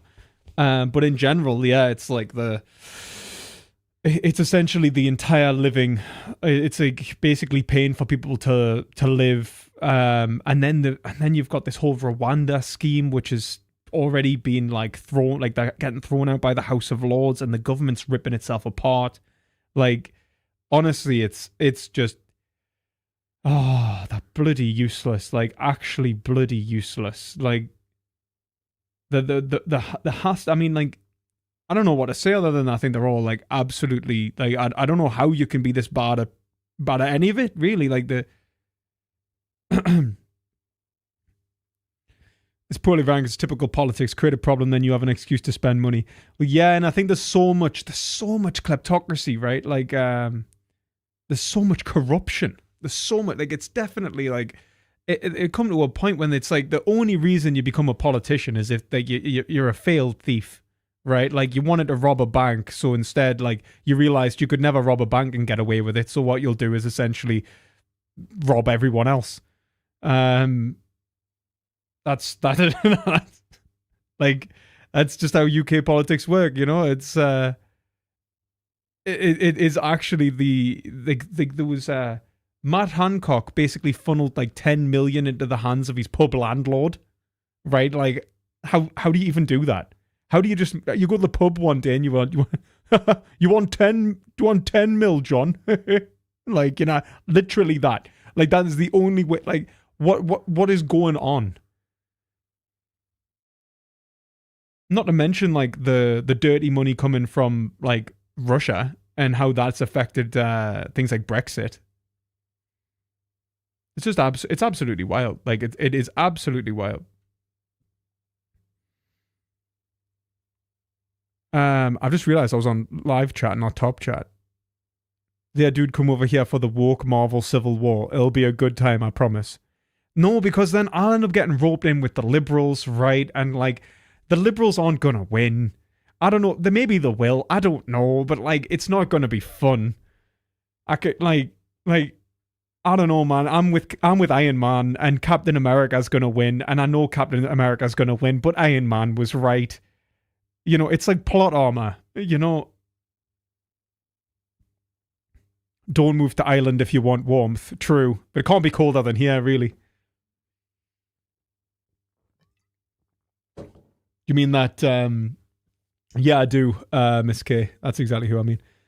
Thoughts on Neuralink, first implant on a human today? I mean, they've been rushing things, right? They've been like, there's a whole scandal that Ed talked about with the way in which they were abusing animals. Honestly, I hope the guy who've essentially had this what seems to be an unnecessarily invasive operation is okay.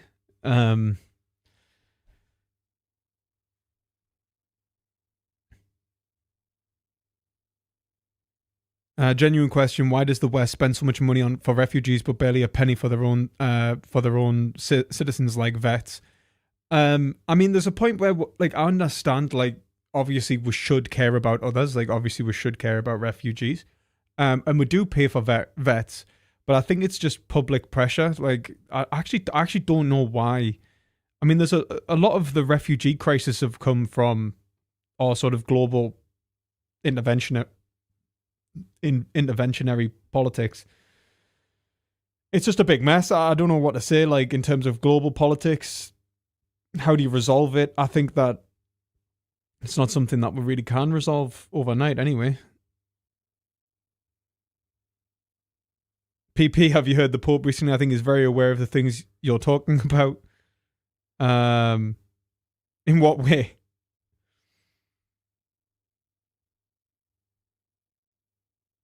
It's Chinese and it means I love you. Oh, that's quite nice.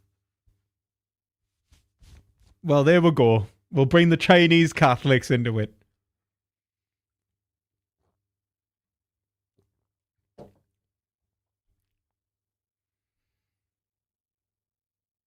America's in a bad way right now. Google Project 2025. What's Project 2025? Is it going to be a conspiracy theory or is it like legitimately a thing?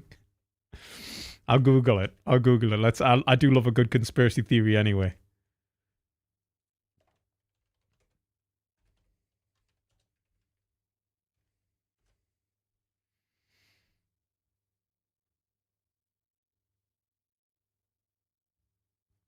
Project 2025 is a plan to reshape the executive branch of the US federal government in the event of a Republican victory in 2024. What the fuck? Established in 2022, the project seeks to recruit tens of thousands of conservatives to Washington, D.C. to replace the existing federal civil service workers characterized as the deep state to further the objectives of the next Republican president. Although the participants in the project cannot promote a specific presidential candidate, many of those close ties to Donald Trump and oh fucking hell. The plan would perform a swift takeover of the entire executive branch under the maximalist vision of unitary executive theory, a theory proposing the President of the United States has absolute power over the executive branch above inauguration. Fuck. That's grounds for a CIA op if I've ever seen one. There's no way. Who's funding it? Budget $22 million. Background: the Heritage Foundation has published new editions of the mandate leadership, coinciding with the presidential elections since 1981. A conservative province is the 9th report on the series published in 2023. Earlier, that report, Heritage, refers to the publication as the Policy Bible. Blah, blah, blah, blah. Established Project 2025 in 2022 to provide the 2024 presidential nominee with the personal database and ideological framework after civil servants refused to support Donald Trump in his attempt to institute a Muslim travel ban. Effort to install a new attorney general to assist him in the attempts to overturn the 2020 election, and when he called for lethal force when the looting starts against the George Floyd protesters. I mean, what the fuck, man?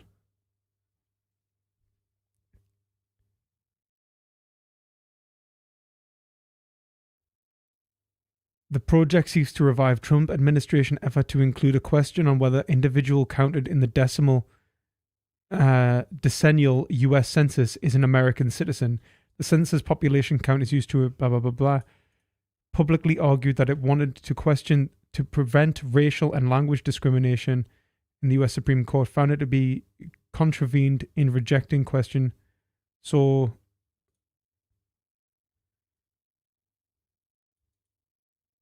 the 14th Amendment states the congressional appointment figures must include the whole number of citizens in each state rather than persons in each state rather than citizens.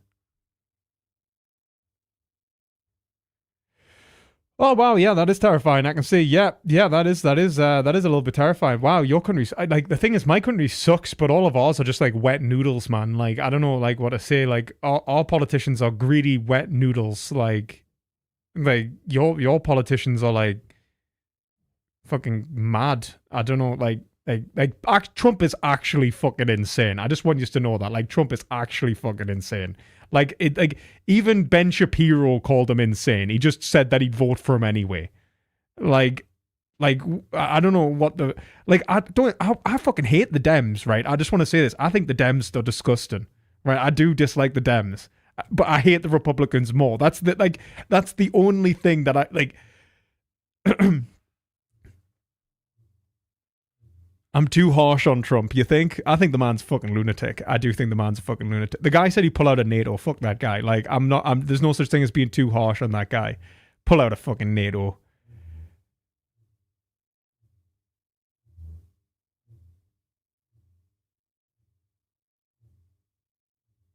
Yeah, I mean, the Christian nationalism, like, sort of thing going on at the minute as well is just mad. I don't think Trump will most likely win. I don't know who will win necessarily. I don't know. It's sort of honestly like nah man. Hating on NATO is one thing I can agree with Trump. NATO is the greatest military alliance known to man. NATO is like the best thing we have ever done. Don't I don't think you understand the importance of NATO. You just wait until Europe allies itself with Asia. Then you'll be like, oh, NATO. What happened to NATO?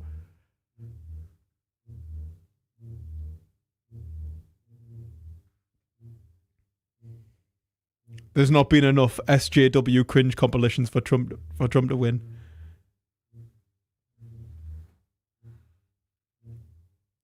You misspelled Warsaw Pact.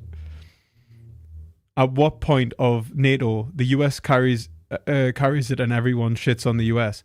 Well, no, that's not true. Look, the United States, it's in the United States' political interest to be the global hegemon. And the idea of NATO and the reason that US spending is so high and the reason it can't actually spend so much is because it occupies a specific political position. And that position is maintained by our relationship as developed countries with the United States. Right, so it's not as if the United States is rich by accident. The United States is it benefited, don't get me wrong, from selling arms in the First World War. It gained a lot of money. It has a lot of resources and even has a lot of sort of geopolitical might. But if it wasn't for its relationship to Western Europe and the larger base in terms of NATO, and it would not be as powerful. Not even close, right? Like, globalism has essentially made the United States. The United States fulfills an economic role. It's not like we're all friends, whatever. The United States fills an economic role. Mainly, it runs on a deficit. The United States runs on an extreme deficit, which is why it becomes like essentially the global reserve. Like the way in which there's a reason why everyone buys the United States currency. The United States currency runs on a deficit. It increases military spending. It plows money into the military. It reinforces the petrochemical dollar. We all buy bonds from the United States to protect our currencies, to protect our interests, and that's essentially how this all works, right? It's all essentially shady economics, right? Which is buying into Pax Americana, right? Now, Pax Americana is essentially established by our relationship, just as much as it is established by the reason that they're able to run a deficit is because money is essentially being funneled towards the United States. The United States economy is essentially seen as the big dog. It is the sort of global hegemon, right? Now, what we're seeing is an attempt for this multipolar world where you've got BRICS and China and Russia and essentially various middle level economies trying to call into question this global economic supremacy of the United States, right? More than ever does the United States need Europe's support, right? Now, the thing is that we wanted the United States to do this as well, because the United States, by essentially being NATO's top dog, meant we could funnel a lot of money into different areas and different parts of society. And that's what we do, right? I mean, we've wasted a shit ton of it, especially Britain, but all of Western society. We've got very rich people, but we've also got public services, and we've got essentially we've funded things that we've otherwise would have been unable to fund, right? But a lot of the time, it's just been funneled into the hands of the rich. Let's be frank, right? Like we've enriched a lot of people, and that's basically what all of our economies have done. One consequence of that is that we didn't build up our military because the United States really didn't want a military competitor in Europe. That's basically why we don't have militaries in Europe. With Germany's obviously with what happened with Germany, it's understandable. France never really built up a military force either, and the UK has been dwindling since the 80s, right? Since like the early 80s. So we basically have a dwindling military presence in Europe, which America had no real problem with. I think it had a bit of a problem as times went on, but America wanted to be in the situation where it didn't have a military competitor in Europe. Now, America is going to need a military ally in Europe, and there isn't one. Because it was so scared of putting down a competitor, it has no military ally in Europe. So now it's saying, we want I'm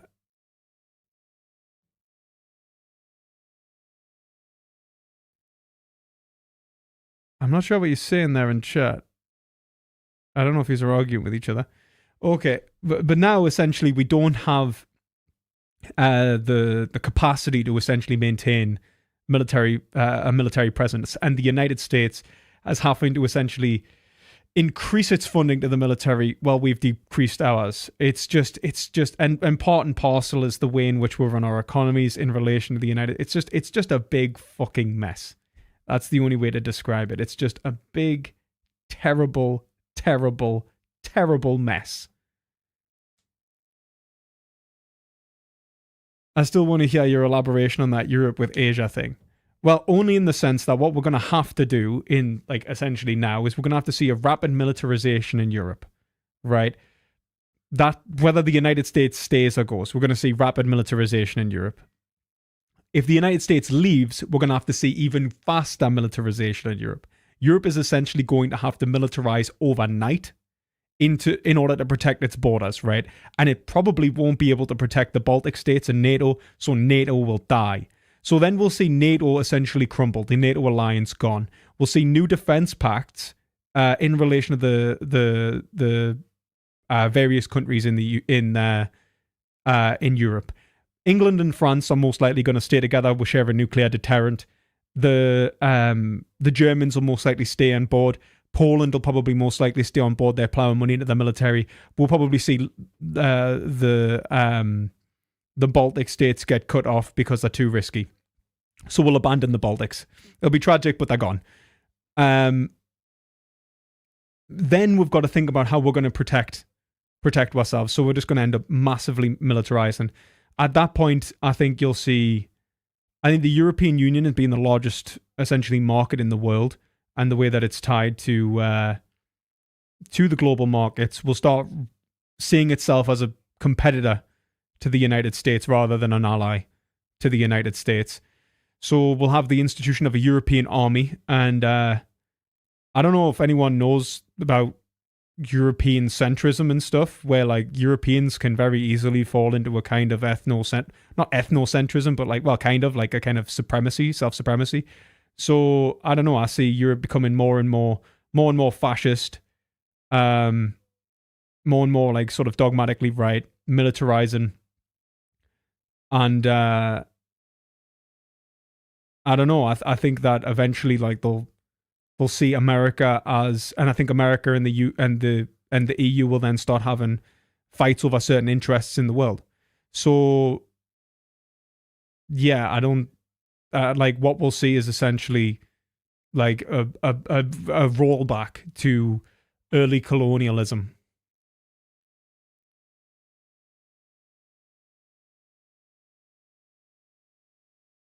the UK left the EU because people wanted to destroy our economy. There is absolutely no other reason.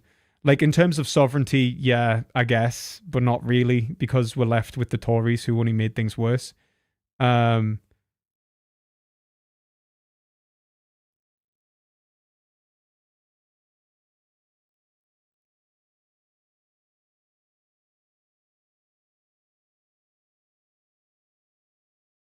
Yeah, I mean, the thing is that Trump can't really pull out of NATO. I 100% agree. Like, obviously, the chances of Trump actually being able to pull out, like, the executive power doesn't have the capacity to do that.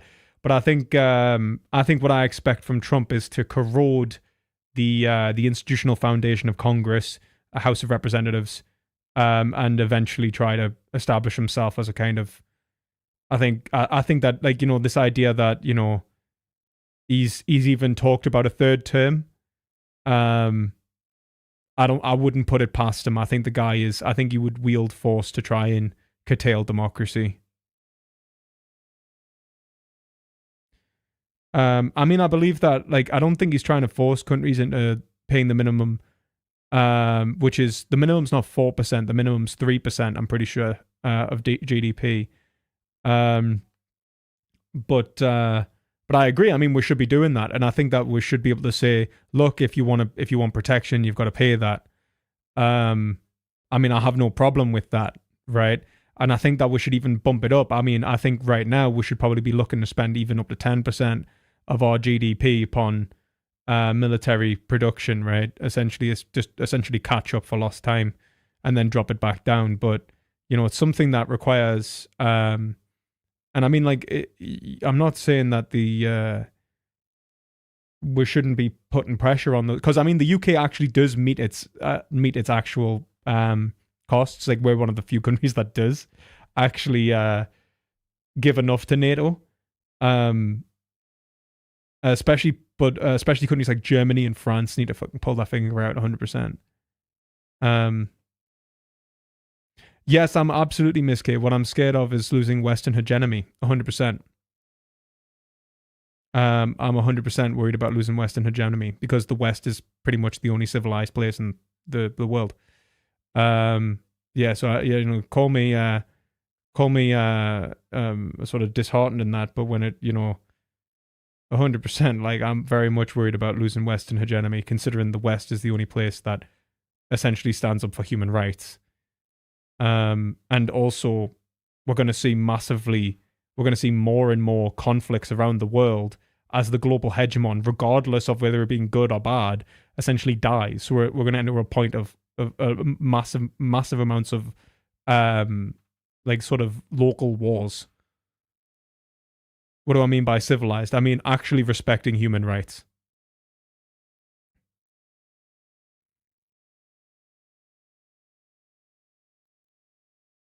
The West is the best. It actually is. Like, I'm sorry to say this, right? It's not because West is better.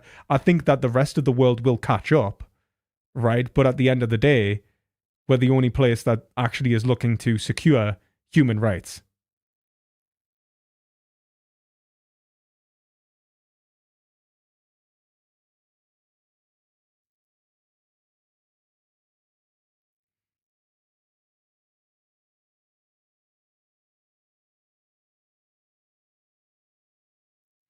PP, is there any utility in letting them, the Tories run their ideological experiment to a logical conclusion, give them 50 more years in power, and we could be poisoned for 100 years of Labour?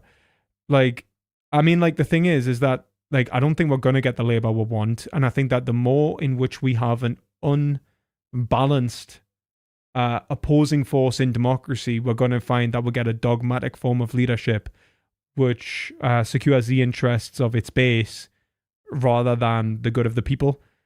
In general, I'm very much disheartened with both Labour and the Tories. I very much hate Labour at the minute. I mean, Keir Starmer, I think, is a snake. And the way that he runs is very authoritarian. The way he runs the party. So, I mean, I'm not a fan of Labour at the minute either. I just think of them as the lesser of two evils. So, I don't want any more Tory. I think that they will. I think by the time, like, you've seen another 50 years of Tory, there won't be a nation left. The Union will have certainly separated by then.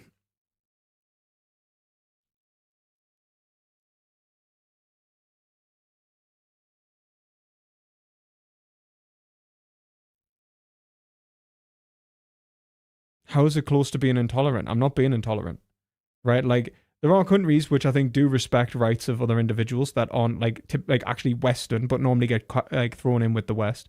But when we look at somewhere like China, right, Russia, a lot of Africa, like I'm just wondering like what countries like essentially are calling into. I think, to be honest, even the United States goes too far for me. Like I'm just wondering at what point, like I'm genuinely not discriminating. That like if essentially like if China overnight, right, started respecting human rights and started promoting the general good of humanity and the individuals within its, even the individuals within its own country, rather than essentially engaging in party over people, I wouldn't have a problem. Thailand, you're having a laugh, you. Like, they were having a riot recently in Thailand. Cuba.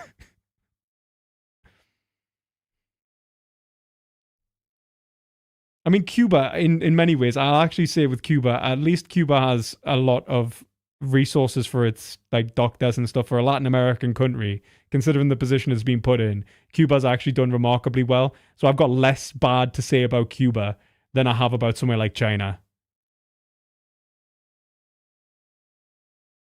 I agree. There's a big problem in the UK with rights, and they're being curtailed and worsened. And I've just spent the last 20 minutes railing into UK politics. So, like, to say that I'm not exactly over the moon about the way our political system's going.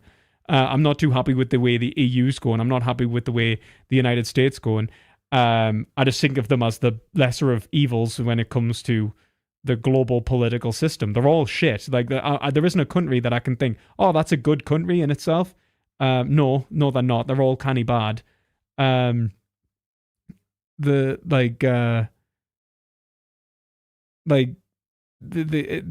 Just China and Russia are worse. I mean, that's just it, isn't it? Yeah, I mean, I would probably, in the sense that when I said, like, countries that would be associated that aren't actually Western but would sort of call Western, like Japan, South Korea, and Taiwan. Well, Taiwan, whether it's a country, Taiwan's not really a country in one respect, right? We still actually go by the one China policy, right? So, but I mean, specifically, I think Japan seems to be fairly good. But I think there's even issues in South Korea. I mean, I've seen issues with the way that there was not even just scandals in South Korea, but even just in the way in which their institutions work, there was some major problems. Do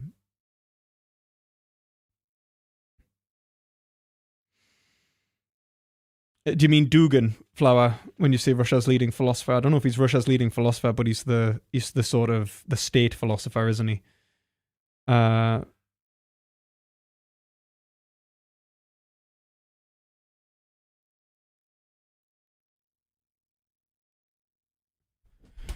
I don't see why it's wrong to critique governments. I don't see anything bigoted about that. Exactly, right? Like, it's not exactly if I'm like, oh, I hate the Chinese or anything like that, right? I think I actually care about the Chinese, right? Like that, like I do. Like I think there's good Chinese people. I think there's good Russian people. I think there's good, there's good North Korean people, I'm sure,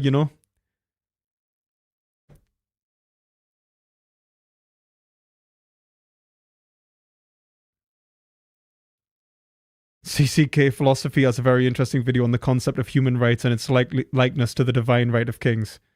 I mean, it's nothing like the divine right of kings, really. It's not instituted by God from an irrational source. The human rights are discoverable through reason alone. It's not an appeal to authority.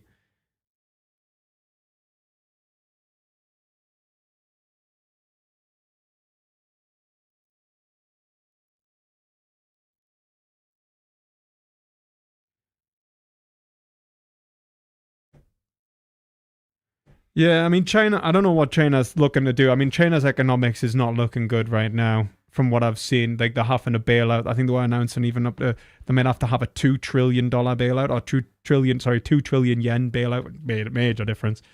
And they're sort of engaging in the way the West's having to do is, like, secure their economy right now. So, I don't know. I think that the Chinese economy is not looking too sure right now. And I don't think, and I mean, I don't think that the Chinese necessarily want a war, to be honest.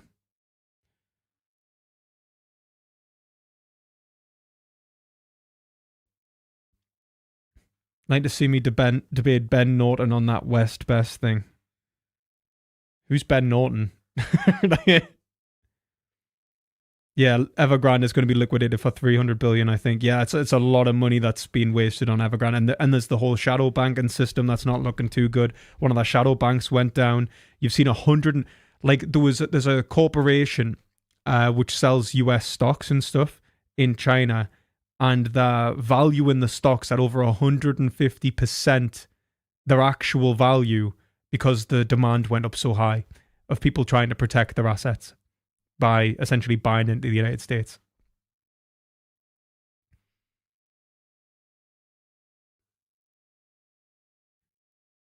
PP, do you think that the West is best? If you think the West is best, do you think refugees and immigrants should be integrated into the West? If not, can you give your reasons? Oh no, I'm a big fan of integration.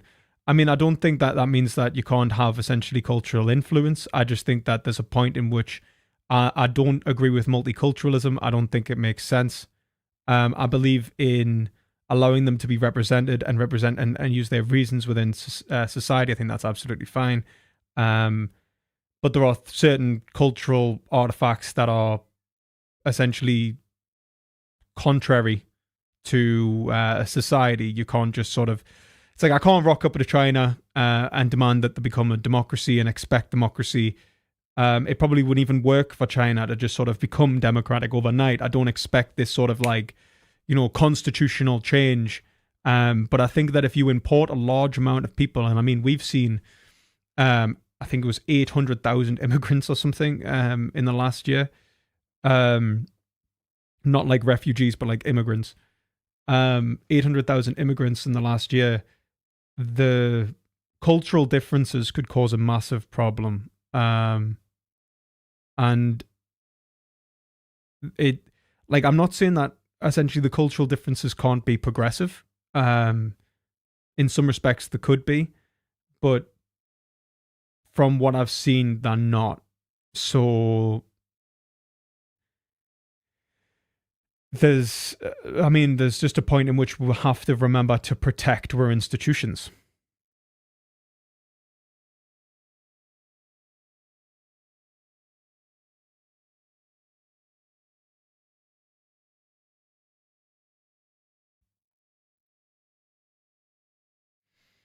Is it true that a prominent Northern England, Scotland politician that puts their foreign heritage over their neighbours? What do you mean? Like, are you talking about... I'm not sure what you're talking about there, Shadow. Could you elaborate? Sociology is part of economics, right? Economics consists of out people as data points. I mean, yeah, kind of. I mean, in the sense that, like, obviously, I mean, in general, I think that it's nonsense to really talk about a kind of abstract economics. I think Keynes made that point where he said the master economist is essentially a historian, a philosopher, a politician, a sociologist, and he just basically, they have to be everything.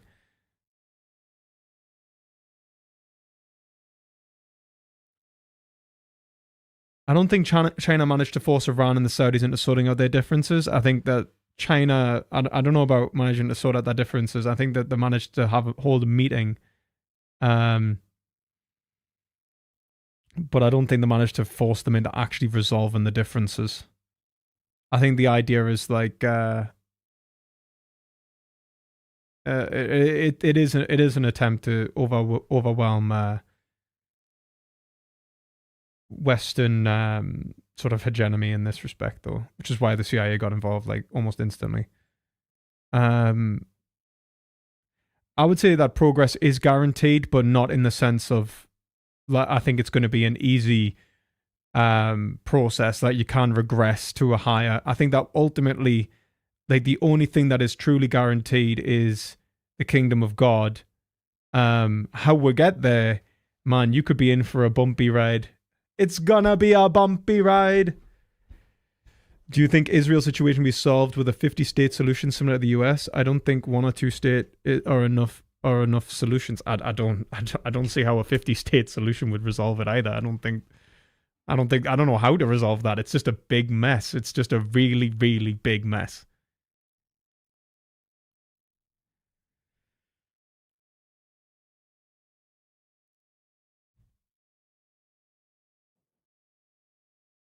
Well, that's just your opinion, Aaron.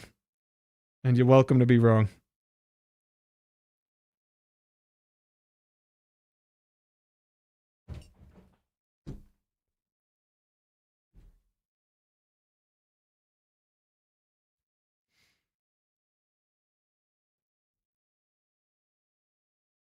"800 years from now," yeah, that might be really based, or it might be not. Either way, like if there's a nuclear war, 800 years is probably long enough.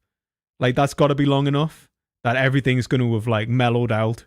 So you actually 800 years, you're probably heading into something bad again. You probably had the good point. I don't know. Maybe it's like 500 years. You're welcome to be wrong too. I am 100%. What is guaranteed is we all die one day, whatever happens, no one knows. 100%, I guess it's true. Life, was it death and taxes? It could be also way worse. Yeah, I mean, I'm actually, in many ways, I don't think that there's going to be a world war. Famous last words. But at least I don't think in the way that world war, I think war, this whole thing, war never changes. War changes actually constantly. That's the nature of war. War's adaptive and it develops as much as we do. So I think that we're probably going to see like an economic war, and we're going to see the increasing. I think that the Ukraine war is a kind of death throes of traditional war.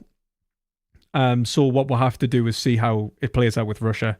If Russia loses, I see sort of classical approaches to wars essentially dying with that, and it being replaced with more subversive kind of wars.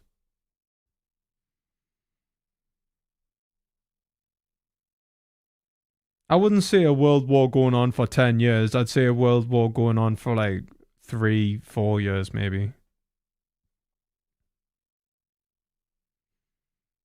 You can't have like a localized world war.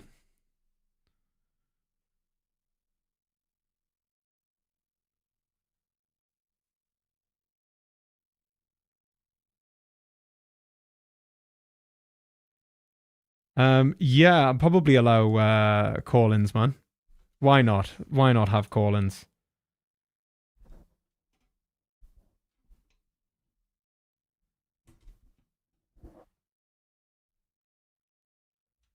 But first,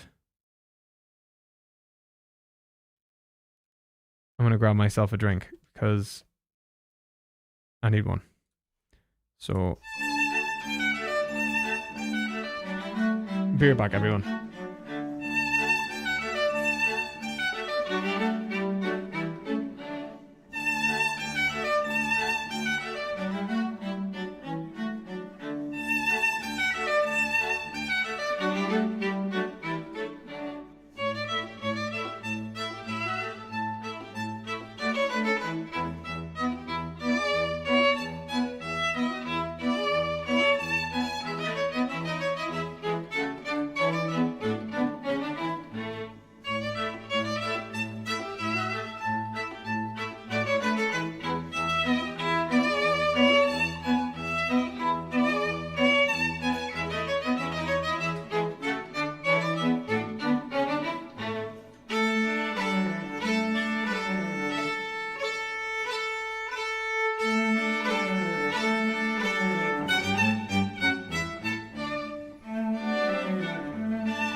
Okay.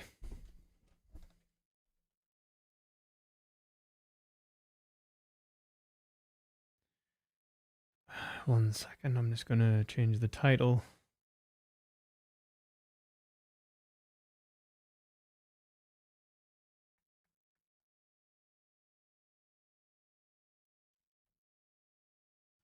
Close the... Didn't I? Bloody hell.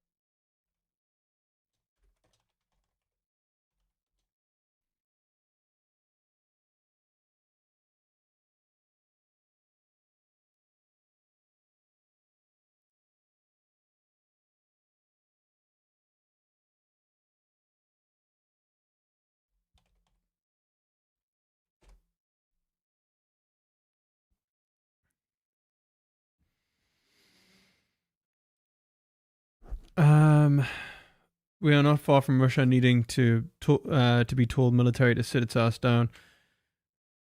I don't know, man. I think that the way Russia probably wants a ceasefire, from what I can tell, but it wants to control the Donetsk and Luhansk regions and Crimea, so to have made military gains, and it kind of needs that for like both to satisfy its people and basically say this war was fought for a reason and they won, but also because then it gives them a chance to militarily recover. I don't see us giving them that. I see Russia increasing its funding into the military, but running out of juice to essentially pump in, relying upon essentially a wartime domestic economy, which is not really, I mean, it's not self-contained, but it certainly will prolong the effort, because then essentially that domestic growth will sort of outstrip the loss in exports. But I don't know, man. Right now they're blowing through a lot of money in order to sort of militarily sustain this. And the thing is that what will happen is, like, as that grows and grows and grows, they'll be mobilizing their economy. And the more they mobilize their economy into a war effort, the worse the crash will be when the war ends, essentially.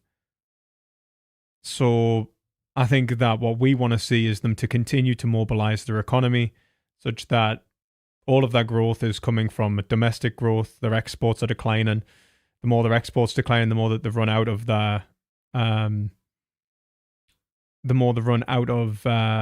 essentially reserve currencies and like reserves. Eventually, they'll be dependent upon their wartime economy in order to sustain themselves. At which point, we'll try and bring an end to the war. Whether that's too little or too late, who knows, you know? But I think that's what I see happening. And hello to Miser. How are you doing?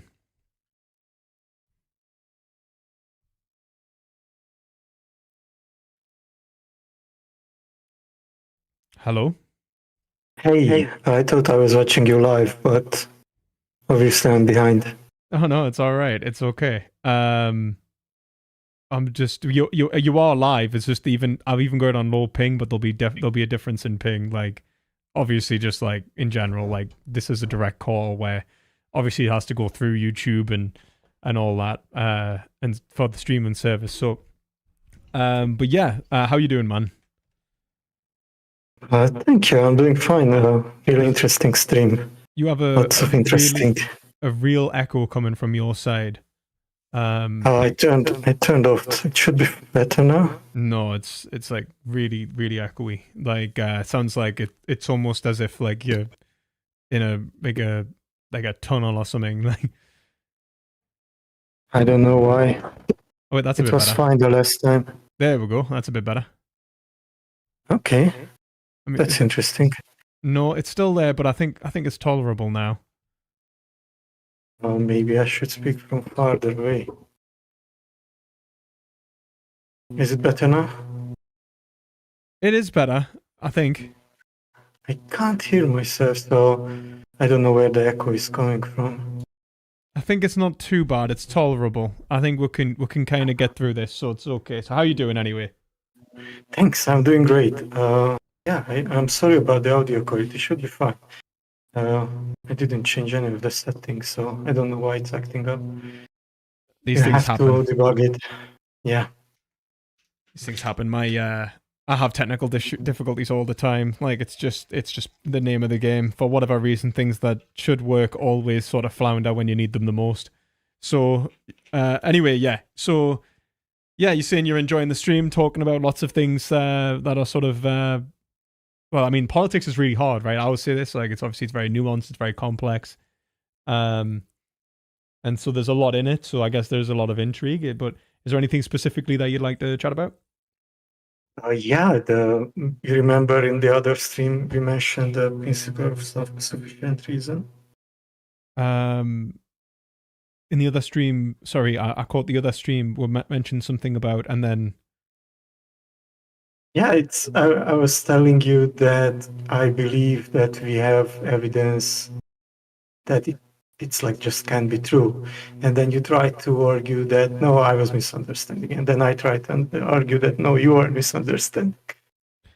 Yes, I think that you try to argue for a kind of, I remember it was a kind of direct awareness of truth and a separation between, you said that you can't, I think you wanted to say that like you wanted to kind of remove logic in its relation, from reality is how it started. And then it became a conversation on sort of direct acquaintance versus a mediation between truth. I think if that's this is a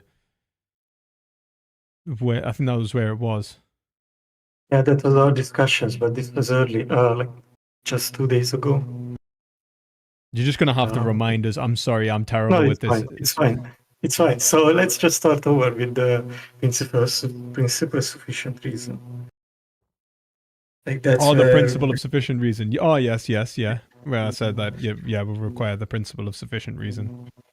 Yeah, and basically what I want to ask you, if it's possible, and obviously I want to give you the same, is to, like, for the, how do they say it, for the sake of the argument, to admit the possibility that you are wrong.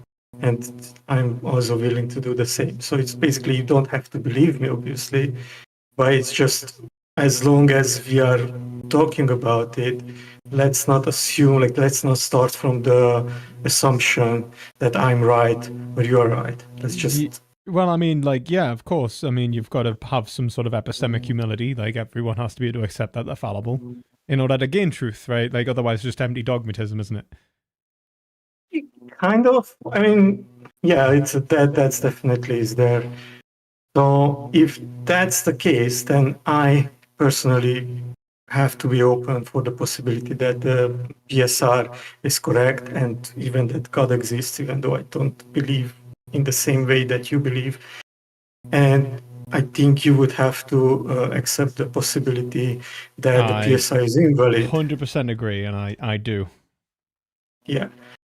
So that would mean, I think that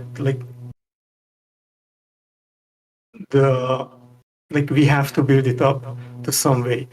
And for me, reason comes with humans, right? So that humans weren't here, life wasn't here before the universe existed, right? The universe existed first. And then... Yeah, but I mean, I don't believe in the idea of a totally detached, like, object either. So I would say that a kind of empty objectivism, like what you have evidence for, is based upon the experience of a sentient creature that engages with the objective world. And I think that when you try to remove subjectivity from reality, you end up with a you end up trying to remove the quality of experience from reality, which I think is nonsense. I think that you end up with an abstract, unreal. That's totally fine by me. So basically, you are saying that already when I'm talking about this objective world that existed before humans, I am getting there via some kind of subjective understanding. And first, if there is any evidence, we have to look at the subjective experience first, not the deduced objective. Well, I wouldn't say one over the other. I think that they both are necessary components of the same thing, such that I don't think that it makes sense to talk about experience away from reality. And I think that the object is a form of experience, and I think the subject is a form of experience, and that everything is essentially fundamentally an idea at its basis, such that for us. No, in general. Well, that's where I need you to give me a bit of leeway here. Like you have to just remember when we last spoke and I said, and I asked you to go and look into David Hume and the a priori, well, what's called Hume's fork.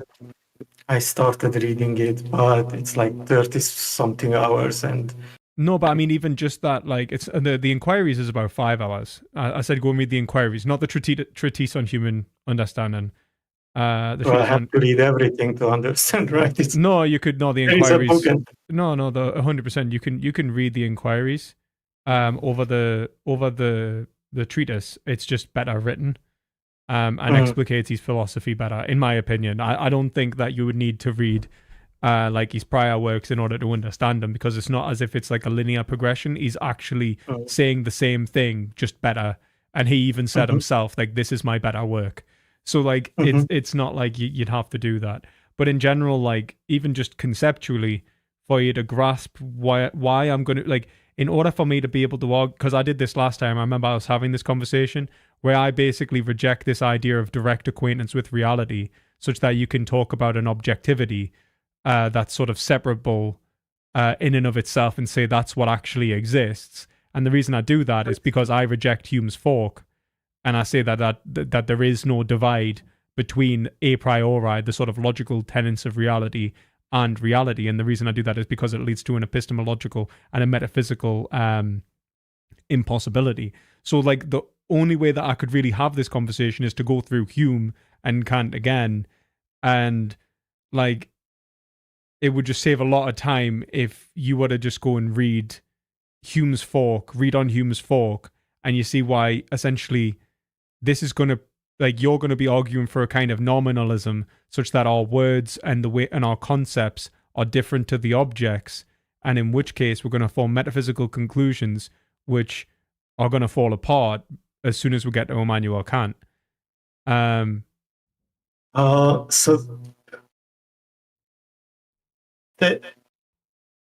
cannot disagree with the fact that my lack of full understanding of these topics is posing us a difficulty.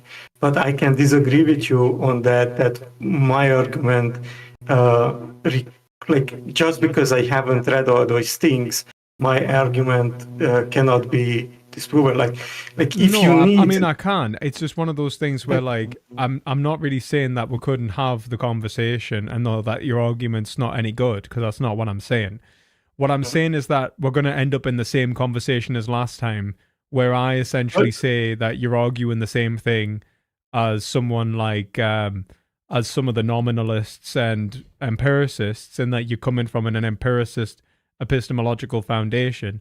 And then I'm going to say why that falls apart is just basically because of it forms essentially metaphysical contradictions, and then via Immanuel Kant, and we're just going to be, what I'm more worried about is just having the same conversation again, rather than we didn't even have the conversation last time. We basically stated these facts, what we believe in, and that's where we concluded. We got there by a lot of understanding, I think.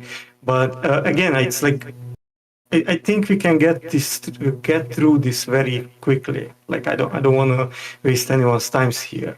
Because I'm not being like nasty or anything. I hope you understand. I just really think that if, in order to make the conversation as flow as best as possible, that would be the sort of prerequisite. I will get there. Yeah, I will get there. But what I wanted to continue with here is our subjective experience and using that as an evidence, right?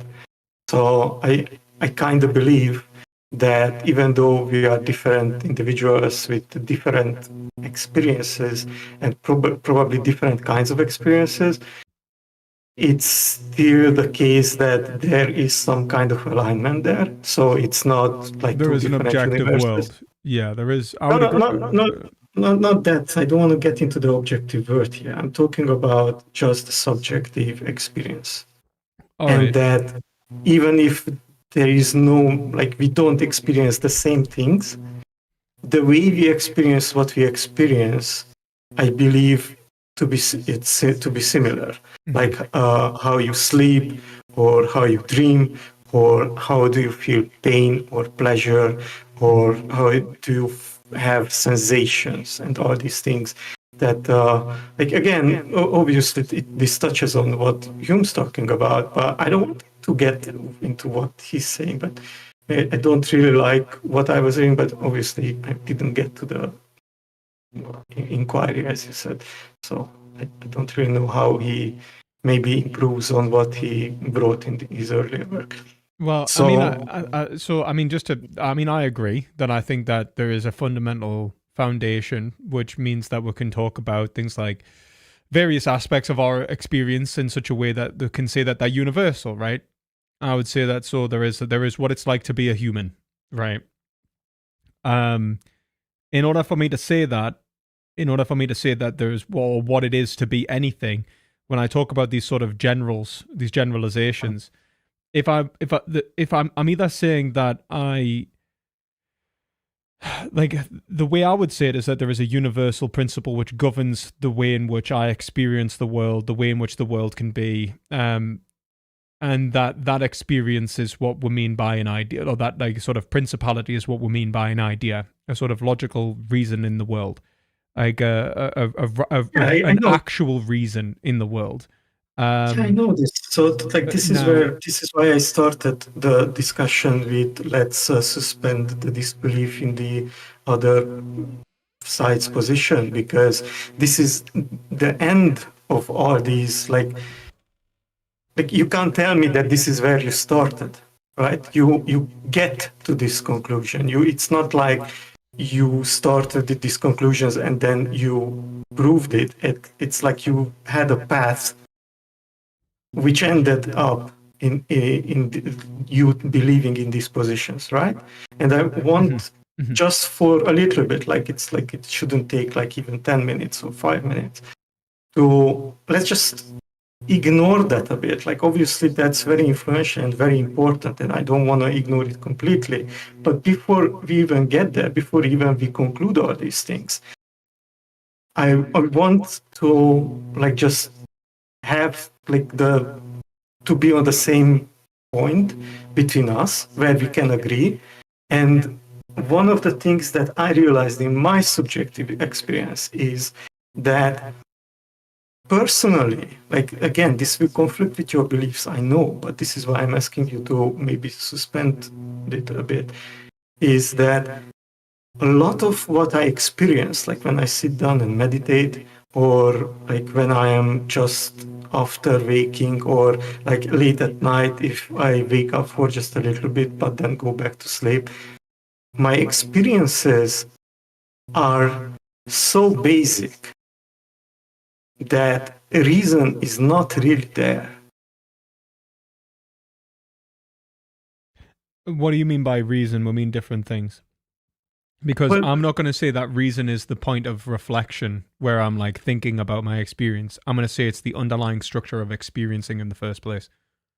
But for me, this is what I'm talking about. When I'm experiencing those very basic sensations by themselves and not connecting them, which is, you are saying that it's not reason, fine. But There is nothing underlying that I experience. No, I'm saying that, like, in order for you to have an experience in the first place, but that's your conclusion. This is what I'm asking you to suspend. It's not. Like, look at it like this, right? When you're talking about having this sort of immediate experience, like, are you having this experience in time? Are you having this experience in space? Or are you experience either of those? Are you kind of floating as an empty voidlessness, like a void absent of any definite reality? Like is there a form or a sort of an essence to your experience in any way, shape that can give a meaning to your experience, or is it just a homogeneous unity which can't be separated? That's the kind of the point I'm making. Like, in order for you to... That's a very good point. Yes, it can be. It cannot be fully separated. It's meshed up, and it's that there isn't a clear start, there isn't a clear end, and it doesn't really connect with things. And obviously, the moment I start to reflect on it or focus on it, then it becomes clear. But otherwise, no. You see, what I would say is that in the immediacy and the sort of, you could talk about it even as a homogeneous whole, and it's a universality of experience, and it's just an allness, an all-encompassing point in which it's still a kind of process which it defines it is the quality of experiencing, right? And as such, like, sure, like at its nth degree, we could say that, you know, if we were to, like, even in forms of meditation, people can get there and stuff like that. They can enter a state of a kind of abstract state of being.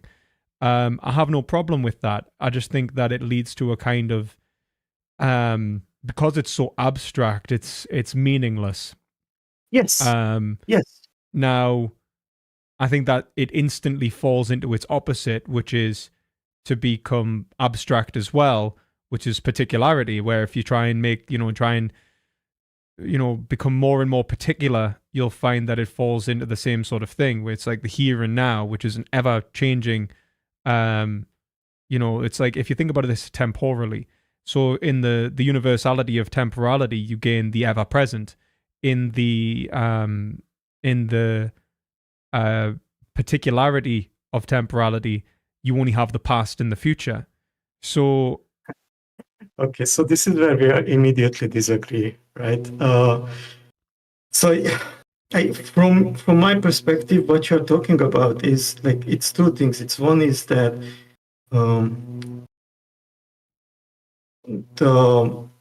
let's not confuse, and this is why I was saying that you misunderstood me when I brought this critique of PSR first, is that when we are talking about these things, we cannot actually replicate the same meaning that we experience, because communication by itself is like, it's a very different thing. It's like it's almost like it has a different kind of ontology. Not sure how to put it in a, like, I know that you don't like the scientific understanding of ontologies, and I don't really know the philosophical way to put it.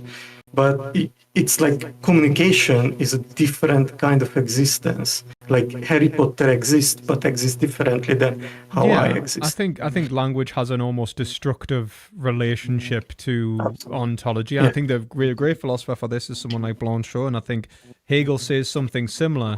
But it's Blanchot, so it's he's a Blanchot, and he writes on the philosophy of literature. And he talks about, he's like, when I say this woman, I take her flesh and blood reality away from her, I obliterate her. And I understand that, but at the same time, he's also going to say that in order to, if I was to remove these concepts, it becomes essentially a homogeneous meaninglessness. And I think that's the truth of it. I think that in such the point where there is no woman until I apply the concept. But when I apply the concept, I have to also acknowledge that I've not really managed to reflect in its absolute truth reality. I've taken something away from it. That language is destructive as much as it is constructive, and I think that's fair enough. And but I think that the only reason what I'm saying in terms of this point in which you're waking up is like, it's not to say that there is no meaning to be had there in the sense of it's being universal. It's to say that if you remained in that, if we try to talk about reality as just that universalness, it wouldn't be meaningful. And rather that it's not even sustainable. It instantly falls into its opposite. Like you cannot, there is no such existence as a sort of empty quality. It just, it has to have definitive and actual reality. Sure, but that's in a different kind of existing. That's why I said that the way I come to this is that there was a progression how these realities build upon each other, like how does bacteria have reason in the same way we have reason? I mean, in some respects, yes. In the same thing, in the same way that for when we even talk about the bacteria, we've already implied that when we say that there is a bacteria, we've already implied a definitive principle which defines it. You say that you had to say when we talk about the bacteria, but I'm not talking about bacteria.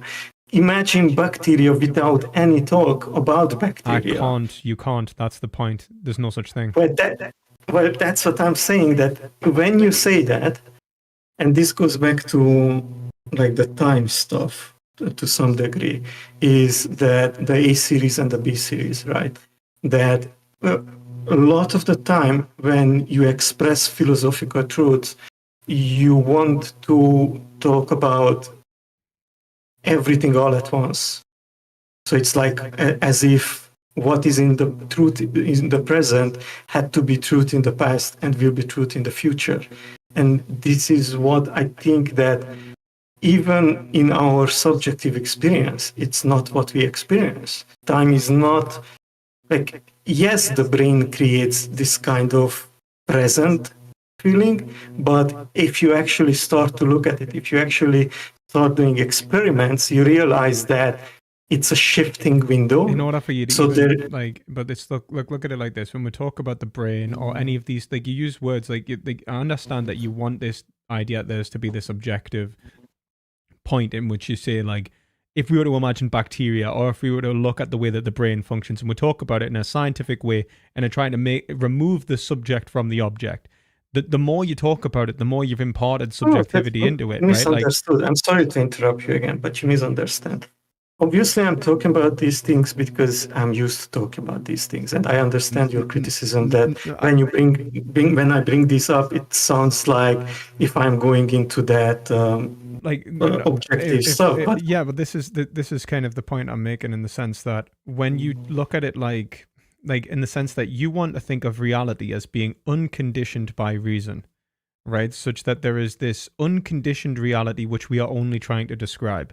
My point is to say that there isn't an unconditioned reality. There is only the correctly. What do you mean by unconditioned? So there is essentially an underlying real principality, a real logic, which our ideas are mapping onto, which relate to, essentially. But our ideas are part of reality. Yeah, they are, but they're essentially only in part of a coherence of reality. I don't disagree that our ideas are part of reality, but our ideas are attempting to correctly fit with there is a fittingness to the concept, such that if I was to improperly engage with reality, I'll gain immediate pushback in the sense that I will likely suffer and die.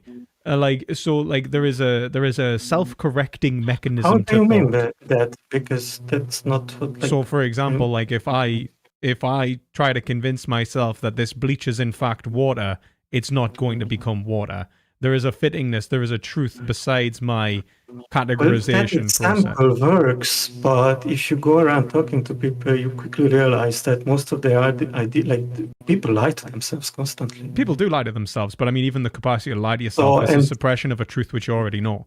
So there is in many ways it implies the possibility of revelation, right? So I'm not saying that what I'm really rallying against is not necessarily that people can lie to themselves, or that there isn't a my point is to say that there is a real truth, that this real truth is something which all of us can know, but that this real truth implies essentially a principality in nature, that there is an actual way that this works which is fundamentally knowable and conceivable, such that I'm even talking about nature.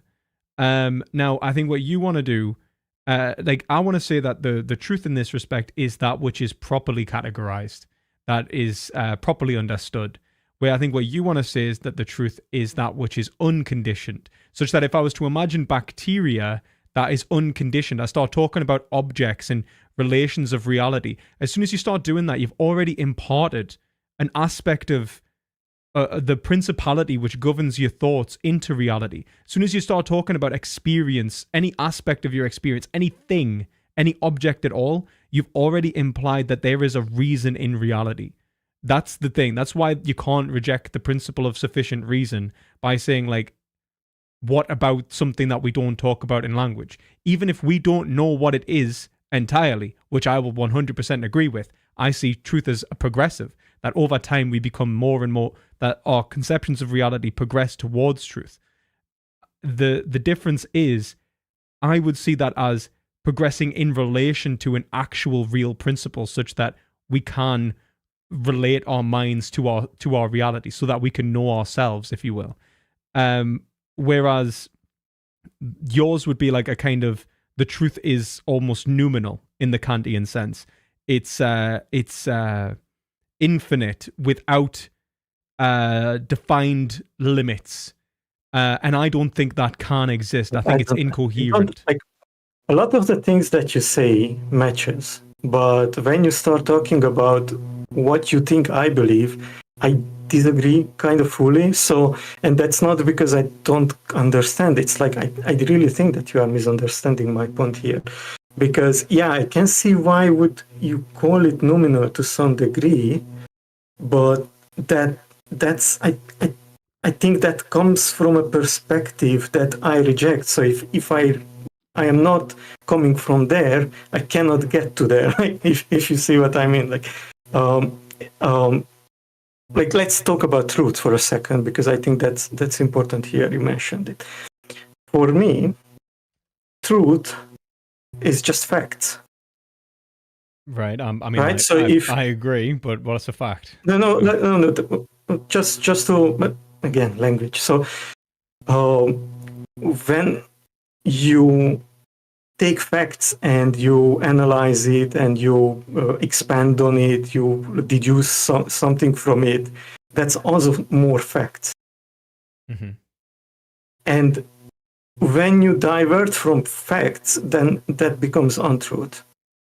So it's like, what's a fact? It's truth, like it's circular, but a lot of the time our definitions end up being circular because we deduce it from experience. So you just think, so what is a fact then? Like, you've just told us a fact is the truth and a truth is the fact. It's true. Yeah.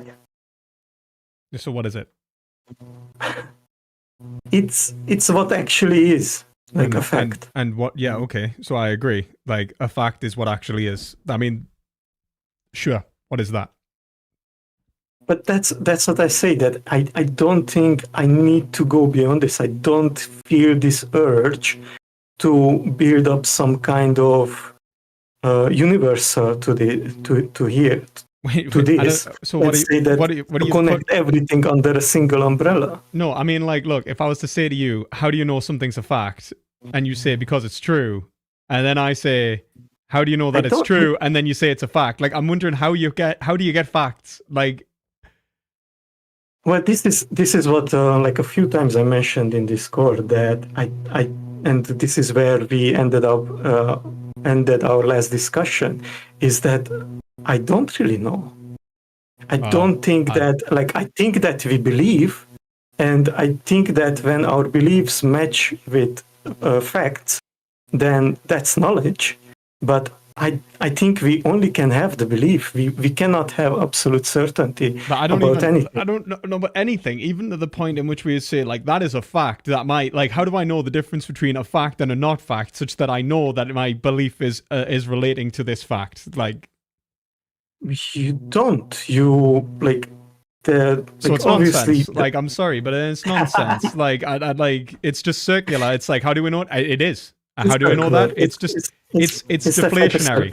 It's deflationary. It's just like, how do you know it's a The fact? way it works in practice is that you have more data, like you have more. But how do you know experience. the data? You're gonna have to say there's a mechanism to say that the data imparts to a fact. Otherwise, it could be like if I show you a random group of numbers, right, and like another set of like graphs, and I'm like, which one relates to the fact? And you went, well, maybe it's both of them. I don't know. Exactly.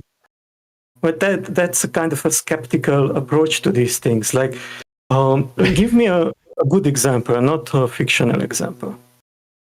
Like, I don't know. Like, how do you know that the Earth is round? Circular. Well, I saw it with my eyes. Right. Okay. If I was to show you a picture of the Earth as a square, would that be? No.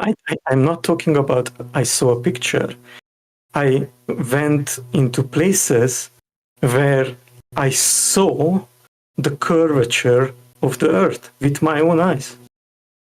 And yes, it could be that it was just a very long hill, but it ended up like it. What I saw was more easily explained, and it's not kind of an Occam razor thing either. I mean, it's more like what is a theory, or like what is an explanation or narrative that explains more things.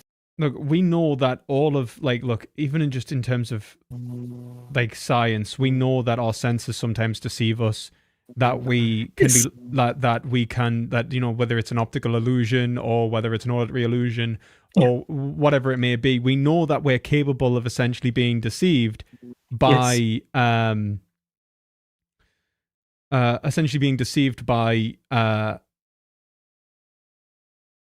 trying to work out what I'm doing here. Why don't you play Battlegrounds instead? Okay, so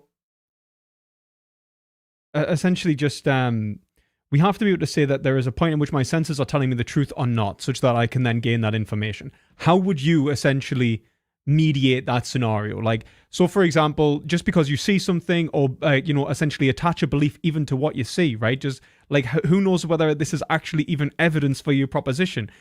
How are you even going to be able to identify whether your belief is being validated by the sense data that you're perceiving, by the sensory account? Even how do you give an account for the fact that you're even in direct relation to a real world, right? Such that, for example, someone like Pierce is going to say that your eyes work in such a way as to create a mediation between the information from your eyes is necessarily interpreted by your brain, and you can prove this by essentially like the blind spots in your eyes and the way that your eyes function, or we know that the image is inverse when it's it's inverted when it's when it functions. So I know that there are many theories to explain the same facts, and I have a holistic philosophy to sort them. I'm waiting to I'm waiting to hear how I know the difference between a fact and a not fact, other than the fact that you see it, right? Because you're like, I've seen it. I'm just wondering how you differentiate. You decide for yourself. How? I'm not going to be able to tell you. I can tell you more narratives, and you can pick between them, but it's literally impossible via communication. No, that's very different. Arbitrary for me would be something that it doesn't matter which one you pick.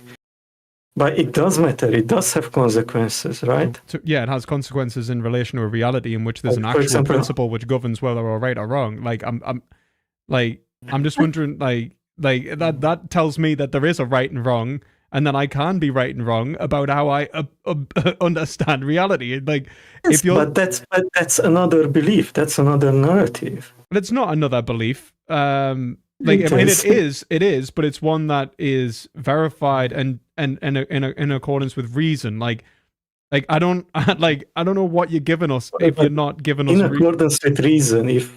that really sounds like everything is in accordance with reason. Everything has to be in accordance. Yes, absolutely. If it's not in accordance with reason. So then I can say the same thing to you, that even the lies to themselves people tell themselves those are also in accordance with reason. The only reason it's a lie is because it already proposes that there is a truth from which they are repressing, which implies that it's an incoherent belief, which implies that they are essentially professing something false to themselves, which goes against reason. It's a contradiction. Like, that's the only way that a lie works. Otherwise, you'd have to have a lie that's a lie, despite it being true. You lost me there. It's not that I... So, if I was to be lying to myself, I have to be essentially convincing myself of a fiction, right? Against a reality, which I am then rejecting. So in order to be lying, in order for a lie to be a lie, it already assumes the existence of a truth, which I am rejecting. Which means that in order for me to even be able to say... But it's still built on reason, right? Otherwise, you can't... the whole point is to say... People lie to themselves, then they wouldn't be lying to themselves, they'd be just telling themselves a different narrative. No, I think I got you. But as I said, because everything is built on reason, the lie is also built on reason. Just because it goes against facts, it doesn't mean it's unreasonable, according to you. No, I mean, it would be a lie. A lie is an incoherence. Like, a lie is an act in which you defy your own reason. For them. No, it's not. No, it's not. That's the point. That's why it's a lie. They already believed it. They don't know about its falsity. That's the whole point. They convinced themselves. For them, it's reality. Yes, that's not true. There was. No. See, this is where the A series, B series comes in, because if you use A series, then you have this contradiction that you highlight here.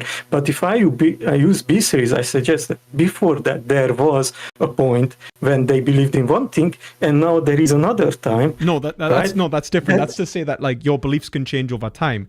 That's not to say that it's someone lying to themselves implies that they know the truth, but they knew the truth. They lied to themselves, and now they convince themselves that they are this is again, I read it in Hume too, that they now, and this I experienced this very many times, even with myself and even with others, that they are in a point in time when they are literally believing something, and if I tell them what I believe was the truth, they are like, no, that's not. So they are denying something because they don't believe it anymore. What they believe, that's why I constantly argue with people that that's not a real lie, right? Lying to yourself is not a real lie because you already believe it. And in order for it to be a real lie, you have to believe it to be a lie.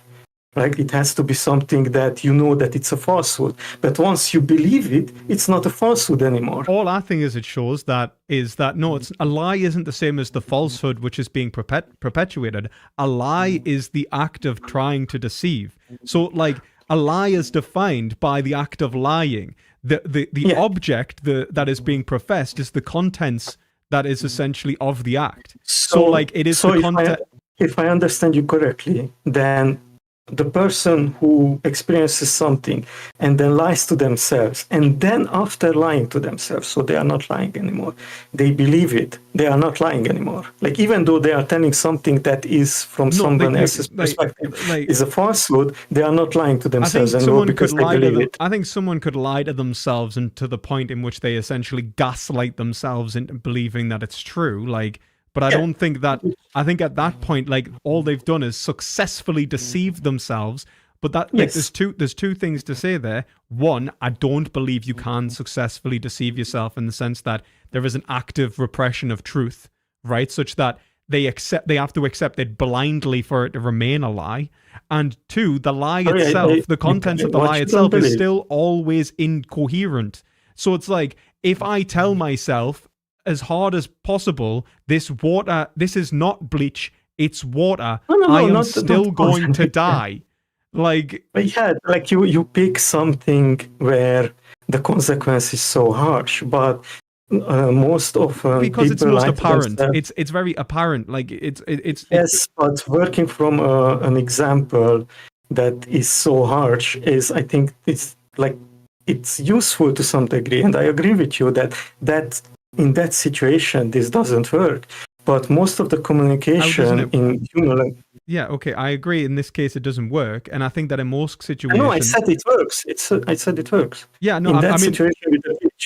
No, But I mean, like, when- in the sense that the self-deception doesn't work in that situation, but all I'm showing is that there is a quote-unquote fittingness to the concept such that there is an actual truth-correcting system within reality that is tied to our well-being, that is tied to our desires, such that when I'm saying that most of the time when people talk, like 80% of human communication is not about objective stuff. It's more about who am I, where do I belong, like building identity.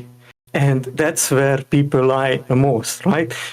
Like I'm a person who never tells lies, or I'm a person who always helps even my if friends. that's true, like or I things think, like that. yeah, like even if And that's they true, right? convince And like, but themselves that, something that's yeah, not true.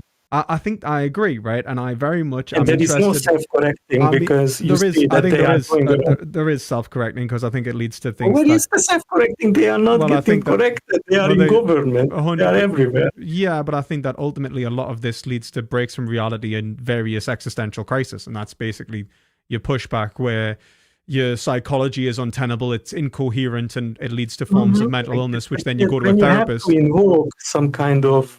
Then you go to a therapist and you future. say like, you know, the lived experiences of this psychology are causing me essentially discomfort or some sort of issue, or Assume perhaps they to go start to- or harm someone around them and so on like that. Like that's usually what happens. So there actually is. It's just there because actually some is people a do self-correcting. it doesn't mean that. Like No. obviously there are I self-correcting. mean, like I agree even in with the that. sense For when example, like, and I think this is all very psychoanalytically interesting. Don't get us wrong, but what we're really talking about here is whether the principle of sufficient reason is true and whether reality is rational. And when I bring up a point in which you'll gain actual pushback against facts, such that there is an actual truth, a mechanism which reveals the truth to you that you cannot deny without paying some sort of price, you're saying that, okay, that's, yeah, in that case, that's fair enough, but not in these other cases.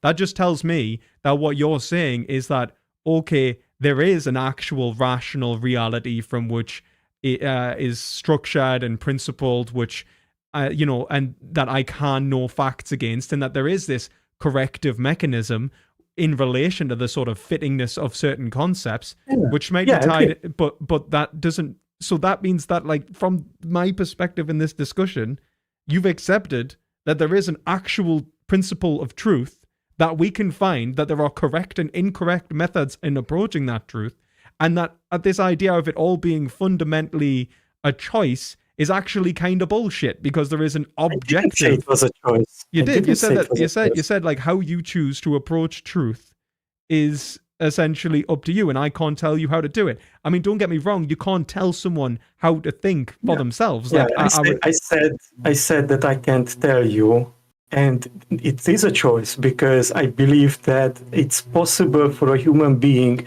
to be so misled that they drink the bleach and they die, and they still say it was water. I 100% believe it. Well, they don't, just because they're But that's my whole point. That's my whole point is that I believe in this, but I don't think that this belief is like a confirmation of some kind. Like I'm obviously believing in the objectivity of reality, and that like it's actually, to me, it seems that your position is more of a, when you say that everything is an idea, is more aligned with the fact that people can convince themselves about anything and everything, and like thinking any kind of BS like the truth, where like the law of attraction, for example. Like, I mean, like, people can convince themselves of anything, right? Whatever, right? Like, I believe that people can lie to themselves, but I think that already implies that it's a form of self-deception, such they're not adhering to essentially a rational structure which gives feedback when you engage with it, which is essentially, I would say, just being alive. So there is a principality which gives you, which can be properly, there is a proper methodology, there is a proper way of engaging, there is a proper way of obtaining facts, such that if I even talk about the difference between a fact and a fiction, I can identify the difference. But like from your perspective right now, it seems that the difference between facts and fiction is open to an arbitrary choice made by an individual. I know you said it's not arbitrary, but you don't actually provide any basis for it. Like, I don't understand. There's no way, that there's no methodology, there's no rationality there. It's just sort of the choice. reason I believe. But then in how this, are they like, lying to themselves? We've accepted that if someone makes this choice, they accept it. They drink the bleach. They die. They made the wrong choice. Yes, and that doesn't change their beliefs. They were wrong, though. They've been it changes our wrong. beliefs, and that, like, this is my whole point, right? Is that it's not that I disagree with you about how you achieve truth. It's more about what can you do with that truth and what can you deduce from it. And my whole reasoning is about my experience with all the people and how most people I know of and I heard about, and like I experience people, 90% or over 90% of the stuff that we believe in is just pure bullshit. Yes, I mean, I don't even disagree. I don't disagree with, like, a lot of people believe in a lot of bullshit, and that there's a lot of stuff that, you know, misconceptions. I mean, but like in general, like there is real truth. We do have real truth. It's rationally principled. It has to be for us to have it. So it's kind of like, I don't disagree that people, like, you know, saying like, oh, right, well, people can essentially convince themselves of anything in terms of how do they, like, this comes to the point of like, how do you fix a belief, right? I'd say there's a correct and an incorrect way of fixing a belief, right? And I don't think that you can really, because wait a minute, like I think that the message you necessarily have to be to say that, in the sense that this basically forms the foundations of epistemology and justified true belief. Even if you include Gettier and you say justified true belief free of relevant falsehood, whatever, you're going to say so long as you agree that there is a truth, right? Which is essentially that, like, if you say that you have knowledge, which is to obtain truth, which is to say that a proposition that you, like, essentially that your belief in a proposition has obtained truth value, right? In order for you to get there has to be some sort of methodology for you to get there. There has to be a way and for you to be able to differentiate and understand that relative to essentially logical competitors, right? Like, or other belief systems or specific propositions, right? Competing propositions. So if I was to say like something like this is bleach, right? And this is not bleach, or this is bleach and this is water, there has to be a way for me able to differentiate those propositions, right? I have to be able to say that there is, be able to indicate evidence one way or the other that fixes in relation to an understanding of reality. And all of this is rationally structured, right? When you talk about it not being like, that it's just like, it's almost like you want us to be able to choose without reason, right? When I see reason as just essentially logical functioning, it's not something that when people lie to themselves, they are trying to go against that logical functioning and go towards something that's desirable, right? And that, I said this is again, like, I think when people lie to themselves, they are using the same exact methodology that people are using to achieve truth. They are just doing it wrongly, but it's the same method. In one sense, yes, I agree. But what they're doing is, I wouldn't say that they're using the same methodology. I think they're using two rival competing methodologies that are competing, such that they have rival competing belief states, and they are resolving them in a way which they find most agreeable, rather than that which is most rationally coherent. You are doing? Is it, well, no. Well, what's the difference between you personally? The difference. Not in, I think the difference would be the consideration of coherence within the whole system and the whole structure. So, for example, how well does it relate to an objective reality that I'm able to mediate between other individuals, such that I'm able? So for example, if if I say like, if someone's hallucinating, they go, okay, do you see that dragon over there? And they ask someone else. Now, there's a point in which you can lead it all the way back to, like, say, a kind of solipsism, where this is all a fantastical illusion, that someone could convince themselves that this is a fantastical illusion, that all of the people around them are zombies, and that this is essentially all a fiction, but what is true is that they are the only mind in existence. I'm going to say at that point they don't realize that reason itself isn't subjective, that there is no truly subjective form of rationality, and that they already rely upon the concepts that they've gained from other minds and their mediation through other minds in order to speak and think this way to themselves. So what I'm really saying here is that all of this that they're doing is essentially considering is being one-sided.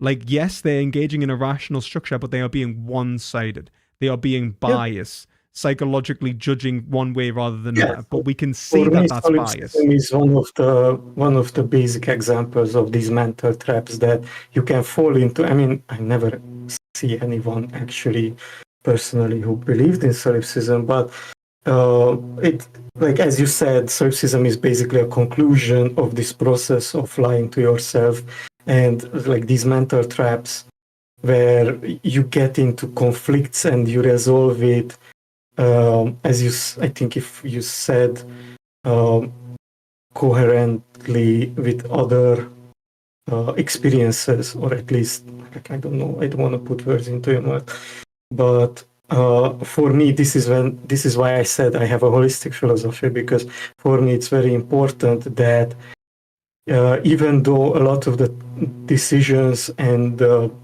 like meaning creation is contextual, that I still use the same tools, the same methods in a way that, like, I don't just pick and choose based on what I like, but it's actually all connected together, and what works in one situation should work in another situation just as well. And if there is some kind of choosing that, this methodology or this meaning creation will be more important here than in another situation, that rule of what am I choosing should be also, like, every time considered. So this is where, like, kind of an anarchistic process comes in, that, like, it's not like you don't have a rule set that overrides everything, and every rule needs to be able to be challenged. Otherwise, I mean, sure. I mean, I don't disagree. I don't think that there is an end to the development of methodology necessarily. I think that it goes ad infinitum until it gets closer and closer to essentially being a more and more true methodology. But that just tells me that there is a real principality in the world, and I can develop methodologically. Not that there is no rational structure. Every time today you said principality, I even looked up the term, like, and it's something like a rule. You can think of it as a rule, a fundamental logical relation that you can see in reality, such that it is a law-like structure. Okay, so I think that rule is more in our brains than in actual reality. And I'm not saying that the reality doesn't have it, because our brains have it, and our brains is part of our reality. Yes. What I'm saying is that it's not a unique thing. It's something that is independently converging. I don't understand what you're trying to express. So if we agree that, let's say, does an object have a law-like structure which governs its existence? By coincidence. By coincidence? What do you mean? Yes. So it does have, but it also could not have. Like, it's possible. How could it not have? But it's totally fine. It would work. Like, how would it work? What examples? Well, depends what object you want. Like, the more lifeless an object is, the harder to see it is. But the more complex, the more dynamic it is, the easier it is to say it. And like, just because something's dynamic, like I'm happy to say that, you know, the way in which, like, we you know, I mean, I would go so far as to, like, you know, in the same way that Leibniz would say that we could think of arbitrariness in terms of complexity like this. Like, if I was to get a pencil and draw helter-skelter, he says, like, if you imagine, like, sort of scribble in one single line on a piece of paper, that may look arbitrary to us, but the unity of the points geometrically necessarily is defined by a perfect or the most simple equation. We could give essentially a rational explanation in the simplest possible way, which explains that line geometrically. It mightn't seem that way when you do it, but it necessarily is. And more than that, it had to be that way in order for you to do it. Like, are you talking about a single line, like a line, or a scribble, like something? Anything, that's, so long as it forms like a geometric whole, it's essentially the way the points. So like the way in which you like, if you go from start to finish and you draw anything in a continuous point and then you end it essentially from start to end, you've essentially engaged in a process which is definable through an equation, right? Many equations, not just a single one, and that's my whole point. So your point is to say that there's many, like, I don't understand. So sure, but I mean, like, in the sense that there is an actual principle, geometric principle, which we're trying to find. One equation will explain it better than the other, and there is a truth to that. No, especially if scribbles and not simple geometric forms. Like, I like Leibniz's mathematics, but his philosophy was really, really bad, like, and in my opinion. And like, if you go to simple forms, then yes, you can say that there are simple equations.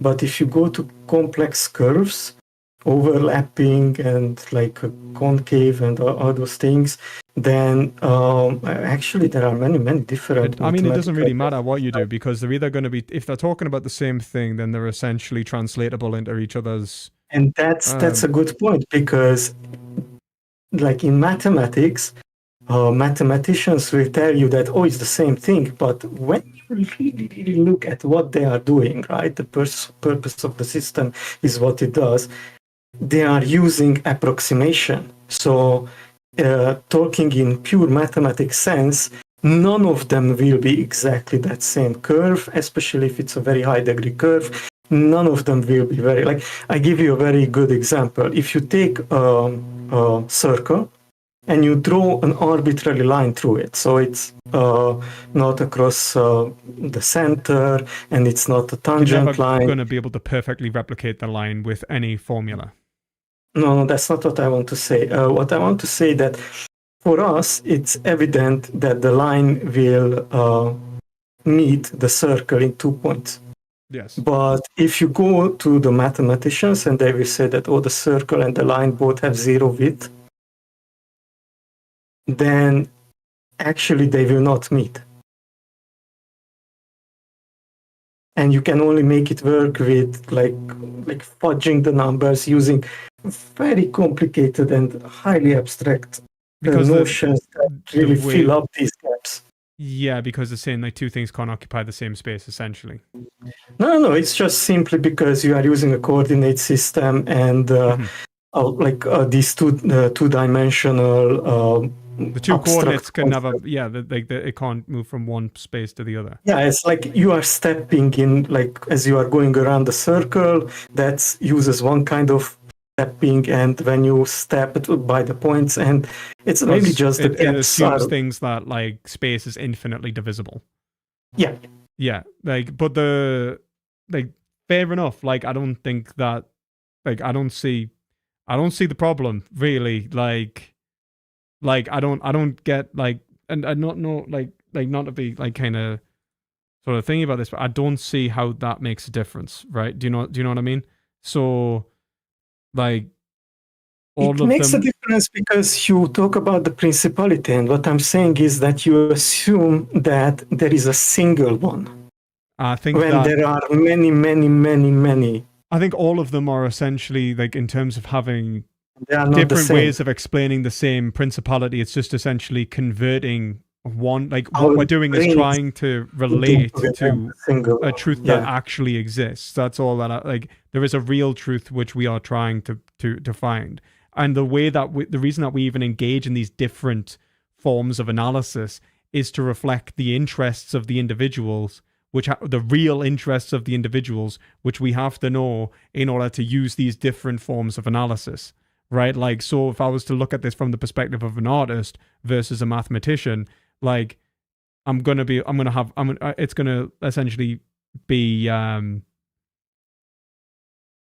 going to be radically different, right? Like it's not like that there is one form of inquiry. Like, for example, Aristotle would be the first to tell you that like the truth of what exists is defined in politics, not in, let's say, a specific very in a specific form of inquiry, because politics is essentially mediating all of the forms of inquiry in the human life. But the point is that there is a real truth that we are trying to reach, right? Like that there is a principality such that we are converging and we are balancing these contraries into the human life to describe what we're actually experiencing. That is like the self, that there is a real self, there is a reality which we are within, that is being defined, that can be defined. And that's what we're trying to describe.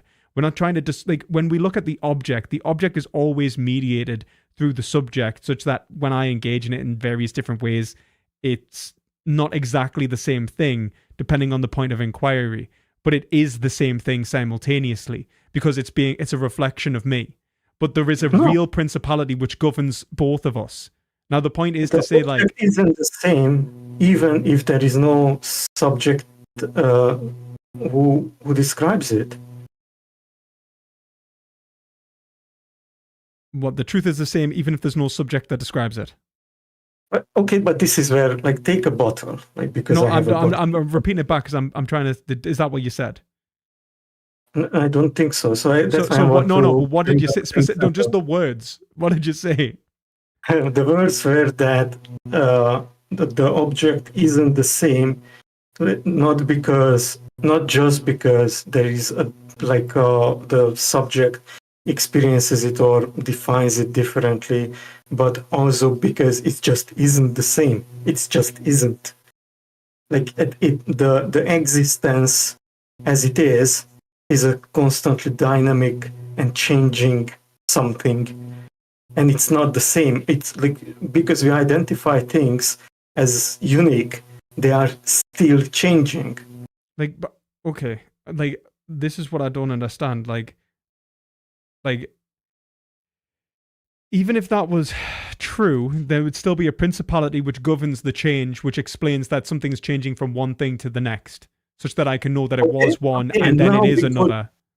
Yeah. And if now we go back to my criticism of the PSR when I was telling you that and again, like you can say that I already assume a lot of reasoning, and this is something that is like science, and like it's not my personal experience I learned about, and like it's obvious.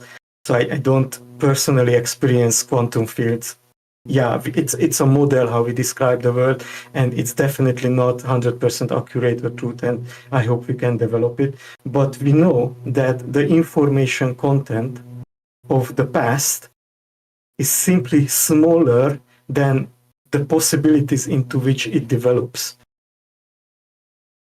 So that means that at any point the present, as it comes from the past, could be in many ways different, and all of them equally likely.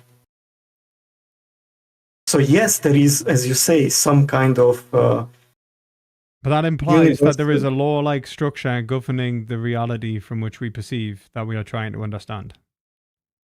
Yes, but this is something that we deduce from what happens, and it's not the other way around. So we recognize the lawless. But there isn't a lawlessness. That's the point. There isn't a lawlessness. All you're affirming is a law-like structure that necessarily. Some part of it is lawless. Yes, it's just not fully lawless. There's no lawlessness. I don't see it. Well, this is interesting. You really believe in something like Laplace's demon? Like what? Sorry.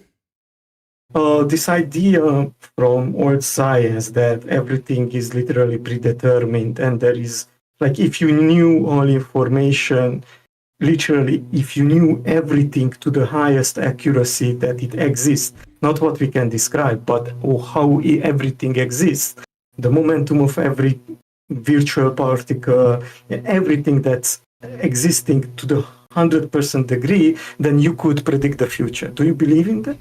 I mean, I don't think that you can ever predict the future truly from the present. Like, I think in the position in time, I think if you were to talk about this from a position of atemporality, it would make sense. So if I had all of the information of every single temporal event as it exists, it would happen as a simultaneous whole from which I could perceive. How is that different? Because this atemporality... Because my relationship in time changes how time would function, such that I would be my knowledge would change. Look at the whole universe, and if you knew everything in the universe. Yeah, but it doesn't matter, like, because I would change myself. Like, knowledge of this would change me, which would then change. It's not virtual. And then, like this, then it would change knowledge, and then I would change, and then so it would be this constant, infinite regress of self consideration. So, like, the only way that you can have that is to perceive of reality outside of temporality. Like, yes, like you are a being, not God. No, it's very similar. Why not God? Why, like, why not God? It's not because God is omnipotent and he, by definition, can do this. But let's say you have a being who only knows things, like he doesn't have actual ability to change things, but he knows. It knows. That implies knowledge isn't causative, and I don't believe that knowledge can be non-causative. Just for the sake of argument. But that's I know what you're saying, but I mean, like, all we're saying is that I get what you're trying to say. And I'm happy to say, like, outside of time, if we were to just perceive of everything, of reality as it is, I would say that we would perceive an unchanging reality. It wouldn't be in a constant state of flux. It would be unchanging. It would be an unchanging whole, a continuous law-like structure which had never changed, which never ceased to be. That's what we would perceive. How do you? I don't even understand. Sorry. It's like, how do we get? Because the change itself is explained in relation to the actual. The potential, the possibility is in relation to the actual. The actual has never ceased. The actual must always be. So what we have is this constant relation of particulars which are defined by a universality of actuality which actually exists, whether it's a quantum, essentially a quantum field, whatever it may be. God, for a Christian, regardless, it is always permanently actual and has never changed. Like, it defines change. It doesn't change. Okay, it's necessary, not potential. About, I think. So it's like, what I'm asking you is a level lower. Like, like, again, like, this is me having to give you that, like obviously, like a level lower. I mean, you can think of this in terms of it just being like the fundamental tenets of like our universe, and unless you're arguing for like a multiverse, and if you argue for a multiverse, I mean that's fine, but like I'm not definitely no multiverse here, please. Like, it's just one of those things where, like, regardless of what we're talking about, whether it's a form of naturalism, whether it's a form of theism, whether whatever ontology you're going to engage in, there is going to be an underlying law-like structure which gives meaning to change, such that it defines actuality and potentiality as a necessary existence. That necessity is what defines change. It can't be defined by change. It's that necessity defines change. It cannot be defined by change. No, I think I disagree there. Yes. So like again, to like you are stepping over this question I try to ask you, and you are saying something that it does sound like you are saying yes to me, that but even more. Like it's not like you just could predict everything, but that there is nothing to predict, because if nothing changes, then everything is the same all the time. It's not to say that the individual particulars don't change, like the things that you perceive change. That's what I want to ask. Like we know that there is some kind of limit, at least locally, on the speed of light. And if you would be some kind of entity who would know all the possible particulars to the 100% accuracy through time, because as you say, like this you couldn't just, like, there isn't a single present. If you know everything, then you know from beginning to end everything. Mm-hmm. It just would happen simultaneously to you. It wouldn't. Yeah, it would be simultaneous. It would be a now. So it wouldn't be. So like there wouldn't be a change, because change is defined by a relation and temporal sequence. So like it would always be the same. Even if it changed, it would always be the same, in the sense that the change would be defined by your relation to it, which is atemporal. So they would never. Yes. It would be relative. It would always be the same. Then, because there is this limit between how information progresses from one part of the universe to another, you can pick any location, and there is a boundary within which the influence happens. Yeah, light cones, basically. Yeah, with light cones. So, would you believe that this being, who knows all the particulars to the highest accuracy, could select a line of cone of light, sorry, and predict everything in it without having to rely on some other location which has already received the information from the future of this cone? Well, I don't think that it makes sense to say that he would be able to pick I think you're asking could he go to a point and pick a specific point in time and isolate it from the rest of time, such that you could know anything about it. No, I don't think that there is. I think that this is why I would say there is a single unchanging whole, which represents the unity of everything as being, and that the absolute truth is one. That's why I would say it's defined by a relation to a God. But in general, like, I don't believe that you can define anything in isolation, in perfect isolation, because everything is defined in relation, especially contingent beings. I mean, that's the principle of sufficient reason. Like, it literally cannot be defined in isolation. That's what the principle of sufficient reason is arguing. So if I was to take this specific point in time and isolate it from all the other points in time, like as a monad, it would become meaningless because it's defined in relation to the other points in time.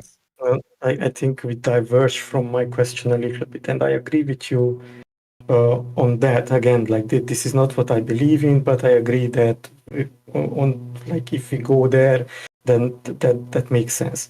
But what I'm asking is not isolate a single point; it isolate a single cone of light cone. So you isolate a single light cone and know everything about it within. I thought the question was in relation to the temporality or the position on the light cone, such as points on the light cone. If you it's about prediction. Can you predict from the past the future without receiving information about the future of what you are predicting? Like, the point of what I'm saying is that the homogeneous, like the way in which there is a past and future, already implies a split in how time functions. So you ignore, but you can still ignore it. Like, yes, if you look everything at once, but that's what I'm saying, that we don't have to go too much into it, but to me it seems that like you're skipping on this prediction because you know something that's a more important but you information. Say, like, even the word prediction, right? Mm-hmm. The meaningless. It But that's what I'm implies saying, that temporality. you basically you deny the premise of my it's a way question. of no, it's a way of thinking. Like, if you're saying we have all of the information, and that includes temporality to the point in which we have superseded temporality, then to limit ourselves, what you're saying is that to have all knowledge and to not have all knowledge simultaneously, yeah, sure, that's like the incarnation of Christ and can only be made manifest through a sustained by hypostasis. Like, that's the only thing that I could possibly think of that would ever, where you've got essentially a relation to the point in which it is a limitation defining knowledge, such that there is a part of you that has knowledge and a part of you that doesn't. And that is essentially like a split in what governs what you are. But then, like, it's like a psychological dissociative event, right? Like, it can't be like a you couldn't have all knowledge while simultaneously not having all knowledge without also knowing, like, it, like so like you would already know the past, present, and future. So to talk about making a prediction wouldn't make sense. You couldn't predict because you would essentially have superseded that faculty. You're talking about lowering the faculty down to the point in which it's a level of comprehension which is... I am defining an entity who has the ability to know everything within a light cone, but not everything in the universe. So, okay, so you're saying that they know everything. I mean, if they actually know everything in the light cone, like, I mean, the thing is that whether it's a coherent point, right? Whether you can know everything in a specific point, like, even in terms of, like, because all that you'd have to do here is to go, okay, in terms of relativistic physics, they know everything that necessarily happens there. Sure. But in terms of quantum dynamics, we'll say no, because they don't know how those points interrelate with other points in a superset of the universe. Right? So it's kind of like if we were to define it so, like, physically, they know everything that actually happens within this area of this 4-dimensional block, and we even agree, including any sort of quantum interference somehow, like it's just like, I mean, I don't think it's possible. We'll just say that. Then yes, they definitionally know everything that happens there. Like, that's it. Like, so we got there eventually, and so, like, I have to 100% agree with you that the whole question doesn't really make sense on multiple levels. And your criticism on the question were, like, really good, and, like, obviously for many reasons this doesn't really make sense as a question. But obviously, when this thought experiments, Laplace's demon, was made up, they didn't know about quantum physics, and they really believed in it. Like, they really believed that you could predict everything based on the present. And it's not true. Like, we know it's not true. It couldn't be true. And this is why I was saying that why there is a coincidence of law-like structures, there is also a kind of lawlessness that it... But where's the lawlessness? That you don't really know what's going to happen. But that's not lawlessness. That's your ignorance. Like, that's not lawlessness. Oh, okay, I said it wrongly. You couldn't know what's going to happen. But how can't you know? It's just there is no information. What do you mean there is information? What happens could happen in many different ways, and there is nothing in the universe that governs it. Where are you getting that from? It's science. No, it's not. It's really science. No, it's not. There's nothing in science that says this can never. This is essentially like, quantum physics does not go to the point of going, this is definitely not governed. That it's absolutely indeterminate. Because that is now we're talking about differences in interpretation of quantum theory, right? Where it's like, no, it's not like that. What? Sorry, it's not like that. So you don't misunderstand me. I'm not saying that it's completely ungoverned. What I'm saying is that, like, imagine how a die, when you throw it, could end up on each end. It's not like that, but it's basically. Imagine if you had a 6-sided die, but you could draw like 12 different numbers on it. That's how it works. Like, the information you have originally, it ends up being like you create more space, you create more time, you create more existence than what you have, and what you create is more than from what you started with, and there is nothing there that could explain in any way or forms what you're gonna get out. Like, we know within limits. I mean, like, it necessarily is, because that's like how essentially superpositioning works and causes a collapse. Like, we know it necessarily collapses, and it collapses for a reason. It doesn't just like, arbitrarily collapse. About interpretation of stuff, that is a model, and it's not a really good model in the sense that, like, it's very good for building experiments, but it doesn't really have good explanatory power. Well, are you talking about good explanatory? Like the contrary here is to say there isn't an explanation. Like, so, like, so it's like there is something which forces this to collapse or not, which defines the interrelation between the possibilities, such that the possibilities are defined. Like, even having to give examples of it, like in terms of dice, it's defined by the dice. It's defined by the actual. And even if you talk about the actual in terms of pure potency, that is a real actualized potency which is given meaning by that. When I reference necessity, there is a law-like structure which governs even the indeterminate, such that it makes sense of the indeterminate. You can't get around reason. You can't just say it's arbitrary. It just is. Like, it doesn't make sense. No, you are saying it's arbitrary. What I'm saying is that what happens... There has not been a point in this conversation I've said that it's arbitrary, though. I just want to say that. Like, I'm not no, saying... you are telling that what I'm saying sounds like as if I was saying that it's arbitrary. Right. And I'm not saying that.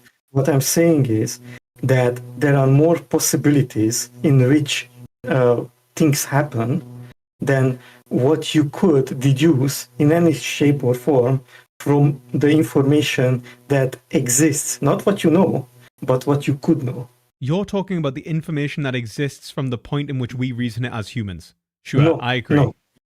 Why information that exists? So if I was to know the entirety of all knowledge, of all possible knowledge, such that I knew every possibility, right?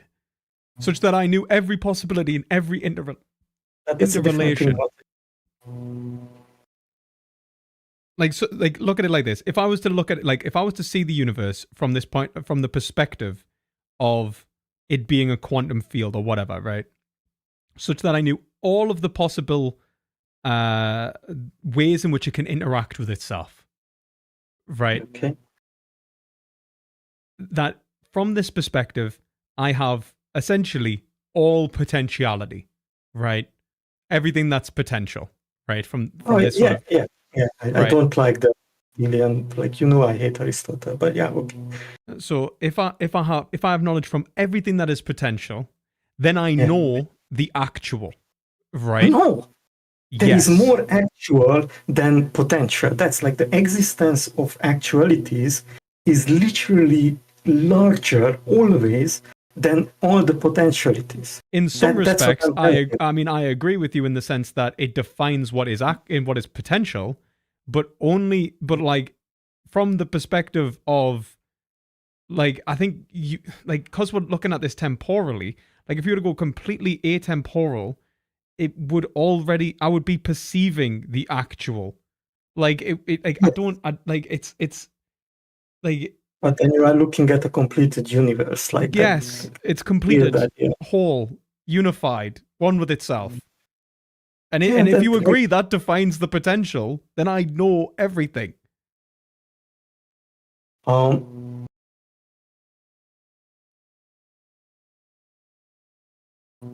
Again, this is where... what do I know? I know all of actualized potential, and I know those potentials which aren't actualized. So I know everything, and that's the necessary. That's Leibniz. Yes, and what I'm trying to say, again, like, when you start to talk about the completed universe and all these ideas, like, I cannot argue against that, because how we started this conversation, that I suspend disbelief, right? Like, I cannot deny that. right? But for me, it also ends the conversation, right? If we have to talk about this temporal thing in this sense, then like I have nothing to say really, because we just accepted your conclusions there, right? Like for my from my perspective, time is just something that like.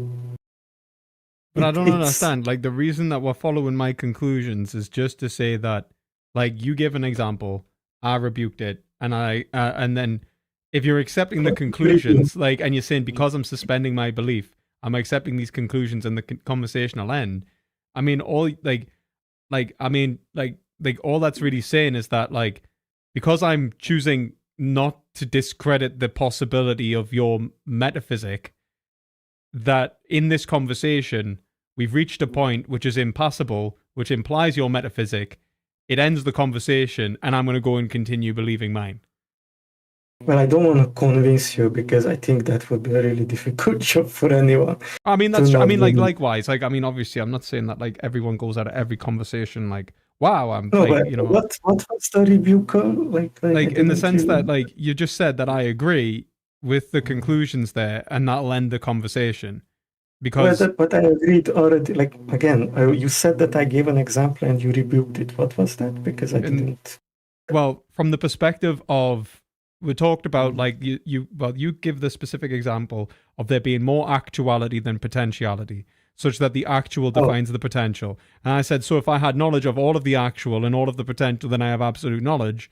In which case there is a law-like structure which governs it. So from a point of atemporality, like, yes, like you already. Yeah, it's like, but I don't think that's a rebuttal in the sense, because it's like saying that, oh, let's imagine something that you cannot imagine. But it's not like it's imagining essentially that the relationships between things are governed by. In order for me to even say that they relate, I'm already saying that they are already defined, or that they are definable, that they have some form of relation, which is essentially a law-like structure, some sort of meaning behind them that can actually be made real, such they are a possibility. And if I say that they're a possibility, that even if something else is actual, that defines the way that, you know, possibilities work, that's fine. All that implies is that there is, a continuation of this law-like structure. The problem is here is that for what you're looking for is an absolute indeterminacy, such that it's coming from a point of in which it cannot be accounted for. I'm saying for it even to exist, it's accounted for in its existence. Like that's what is accounting for it. Like, again, like, in order for me to, like, this is why I said that I cannot really imagine it. Like, there is one kind of imagining and another kind of imagining. As an intellectual exercise, like, I can imagine the block universe, which is basically what you are talking about. But it's like, it's a model.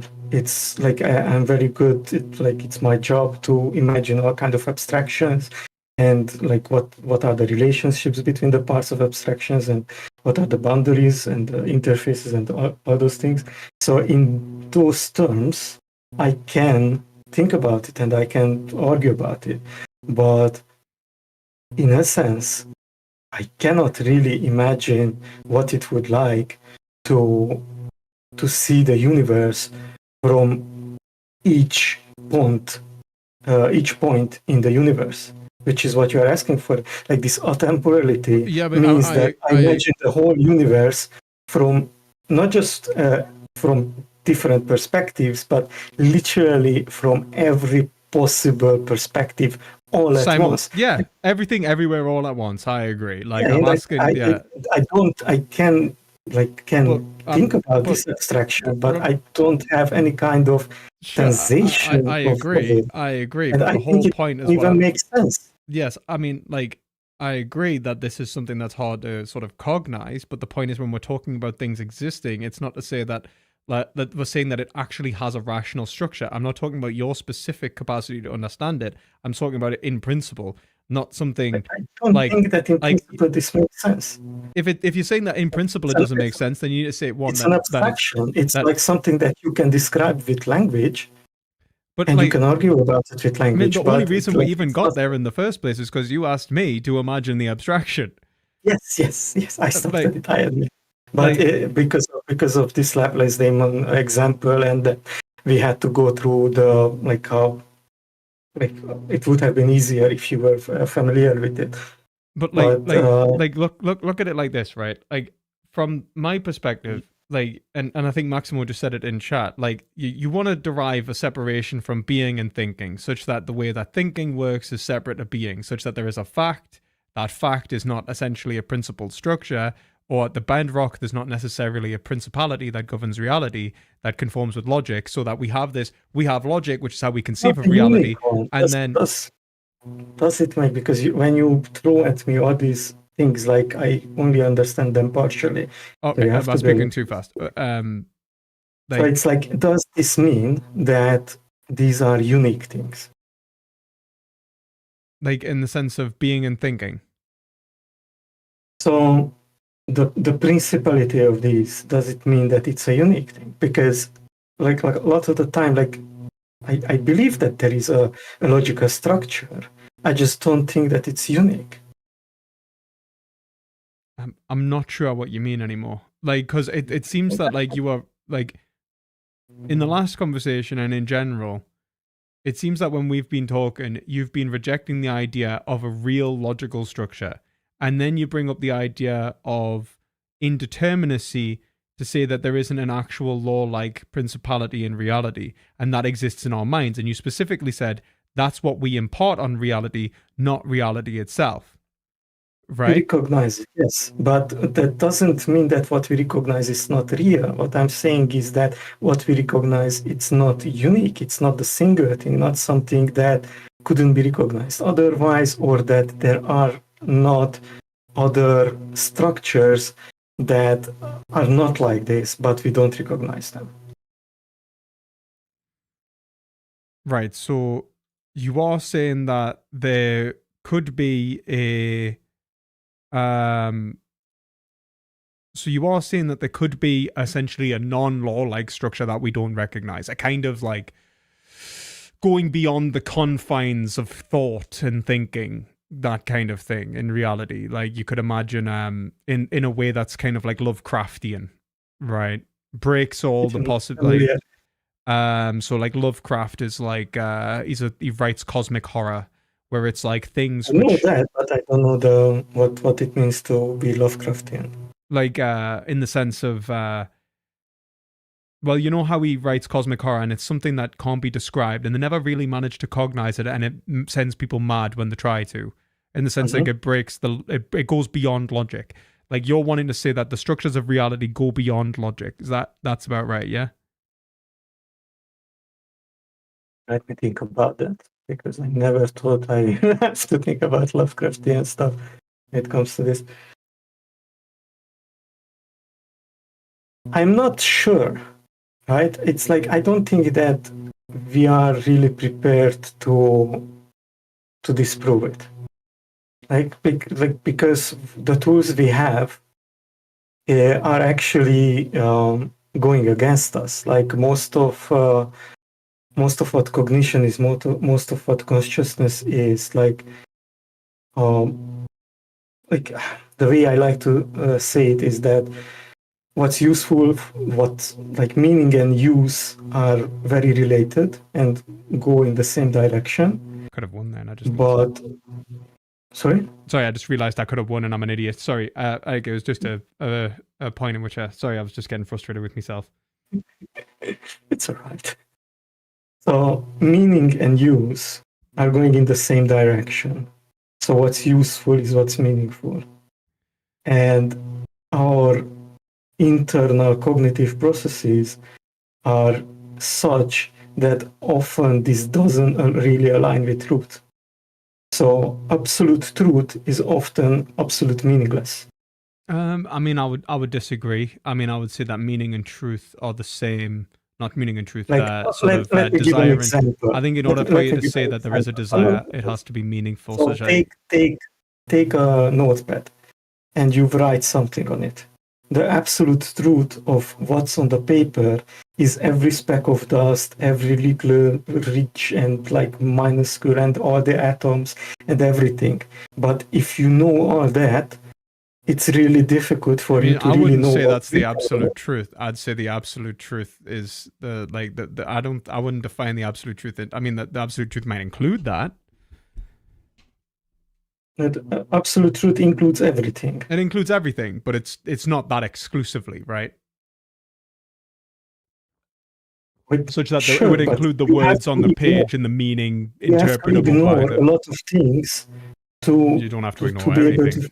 You have to, like, most of what the brain does, and like this is not difficult to notice, is ignore stuff. Like, we have much more sensation than what we actually use as meaningful. I think I would say and I think that this may be the point of conclusion, confusion or like between where I think that the meaning of everything is derived by our relation to ourselves, not just as like humans, but I mean self-relation and its truth universally, such it's defined in relation to all conscious being. Such it's a different kind of universe. Truth. So like there is this point about like we can talk about the sort of atoms and stuff like that, and I think that is like such that that is given meaning in relation to us. Like the object has meaning in relation to the subject, almost definitionally. So like, or purposefulness, you could say. And in line with that purposefulness, we gain essentially a fittingness of the concept, such that we take the information that we receive through our senses and apply it to reality, or understand reality to a greater and greater degree, which includes both this object and the subject and the relationship between all subjects. And, but I don't see, like, I don't know, like, I don't see how any of this, like, the way I would say it is that, like, in terms of my, let's say the way that I function in terms of a logical sort of mechanism is flawed and wrong and necessarily so. There would be a logic which includes the logic which is flawed and like essentially which explains that logic. And then there'll be a logic which explains that logic. Add essentially infinitum until there is an absolutely completed meta logic, right? Like which explains logic itself. I don't believe in this hierarchy. Like I think it's the other way around. Like there is all kinds of possible things that could happen. But you're talking about possible, but possible necessarily implies a kind of modalism, man.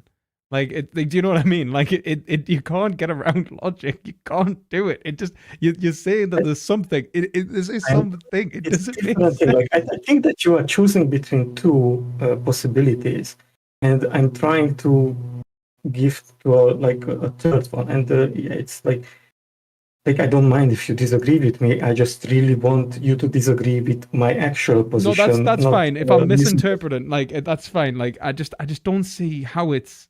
I'm 100% willing to like. So it's not something like you just continue. Just you explicate your position, and I'll see if I like say it back to you. So there is a progression of what could happen like this. I don't really like the Aristotelian language because it already goes into idealism and builds on it. And what I know that I have my senses, and I know that there is a hierarchy of these senses, and they build on each other in almost a fractal manner. And not everything ends up being meaningful, only a part of it. And I think that kind of pattern, based on my experience and what others communicated to me, I can extend that into the objective reality that I believe, that there is this multitude of could happens and possibilities that might happen, and there isn't a single connecting point. It's like everything happens everywhere all at once, and taking a position that includes everything, it's like just nonsense to me.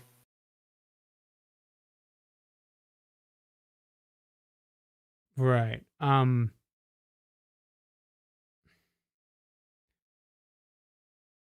don't know if it's because I'm just not understanding what you mean, right?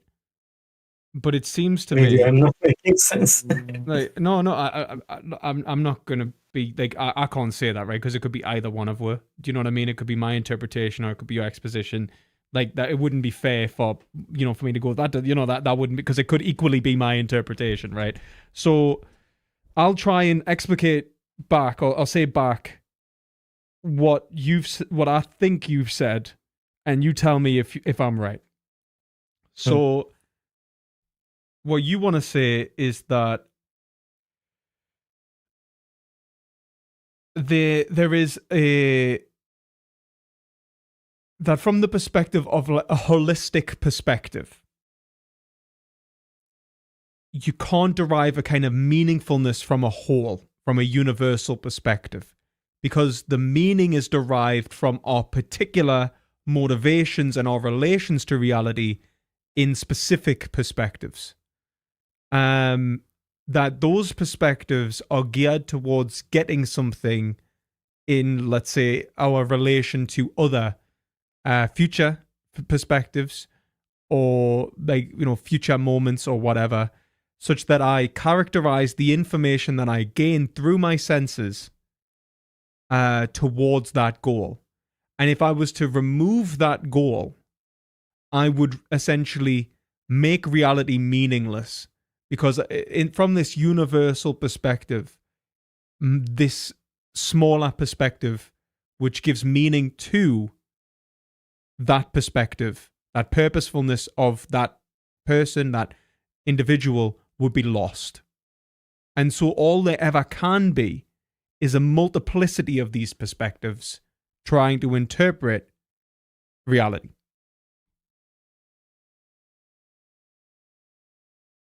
So where you begin, that's definitely closely matching, something like that. I don't know about this goal-oriented, which sounds a bit like teleology. No, but purposeful, like even if the goal is projected by the individual, there it has to be like, because otherwise, I'm just going to say that I don't know what any of this means, like in the sense that like it, like because like it comes to the point where it's like, obviously it has to be like essentially a relation, a logical relation between you and a next moment, such that like. Such that you're moving through time and you're judging reality in relation to this structure. And I think what you want to say is kind of like Buriar, is that there is a hyper reality, and that there is like, you have reality which blah blah blah blah blah. There's nothing really to be said about it, because it just instantly has to move into hyper reality, which essentially implies an inability to define what is real. Like when you try to define what is real, you've created something new, and that new creation is real, but it's built upon that which was real prior to it, such that it is an infinite progression in that respect. Is that kind of what you're saying? That so like this end that you're trying, that there is this attempt to represent reality, but in doing so you've produced more reality which you have to represent, then you've got to represent it more, and then you produce more reality that you've got to represent, and you've got to represent it again, and then so it's sort of an infinite progression. Is that? Well, yes and no. When it becomes an infinite progression, you fall into a trap. I mean, I think you would say the infinite progression is the belief that these positions can be unified as a single whole and know them. But that's not to say that it's not a progressionary system that will go on infinitely, but that if you believe that you can resolve it, then you've fallen into the trap. No, I think already just practicing it and not like the way for me it is that you tell ahead of time where you're gonna stop and you stop there. Just like you remember in the beginning of the discussion, I was very fine with circular definitions in certain cases. But when you say you define it, right, what holds you constant when you're defining? Right, because if we're saying that logic essentially is the thing that you're producing, a form of rationality which gives meaning to reality, such that you, and these are mutually competitive, and that there is no teleology, there's nothing that that essentially acts as an outside force governing what you can think, can't think, that and I'm just wondering what essentially provides the limitation such that I can say that in one moment thinking the same in the same system as the next, or anything like that.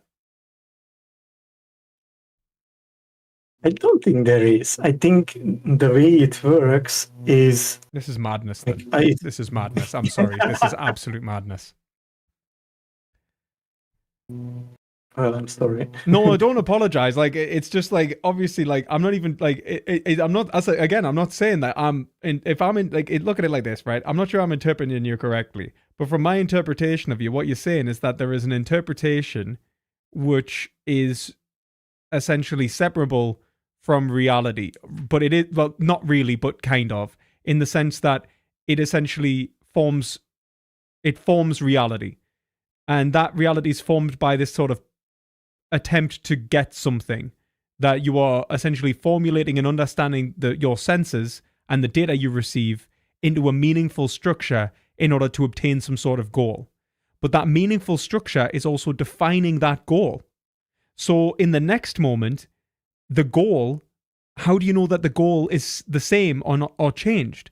The only thing that you would be able to say that you are doing is being goal orientated, which even then sort of begs the question as to whether you are describing the moment the same from one moment to the next. So you're going to end up with the death of truth, in which case it's... That's sorry to interrupt you there, but this is exactly literally what I see in other people.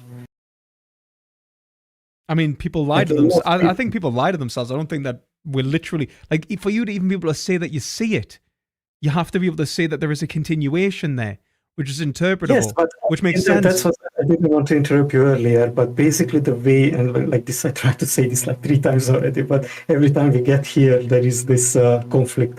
So let's just conclude it very shortly. The experiences that I receive, like the sensations what I receive, and the narratives that I build on them, they also form a relationship, like a very complex relationship, and like obviously I can build different narratives, and obviously the sensations can be misleading. And if I pay attention so that I don't have to constantly switch, again, sorry for the diversion here, but this is very important. You know what cognitive dissonance is? Yes. It's like when people eat meat and they say they love animals, yeah. It's like they love animals, like the taste of them. So the cognitive dissonance is like explaining a cognitive discrepancy, right? Yes. And what I want really in my philosophy is to not have the cognitive discrepancies. Like if like I eat meat, and I also know that there is a conflict here, but it's not a simple thing for me to just explain it that, oh, it's okay for me to eat, or oh, it's just like... So how simple. would you resolve that? Like, or even know that there is something that needs resolution? What gives you that indication? So even that there is a resolution to the discrepancy between eating meat. How would you know that and there is a discrepancy in the first place? That there is some sort of contradiction?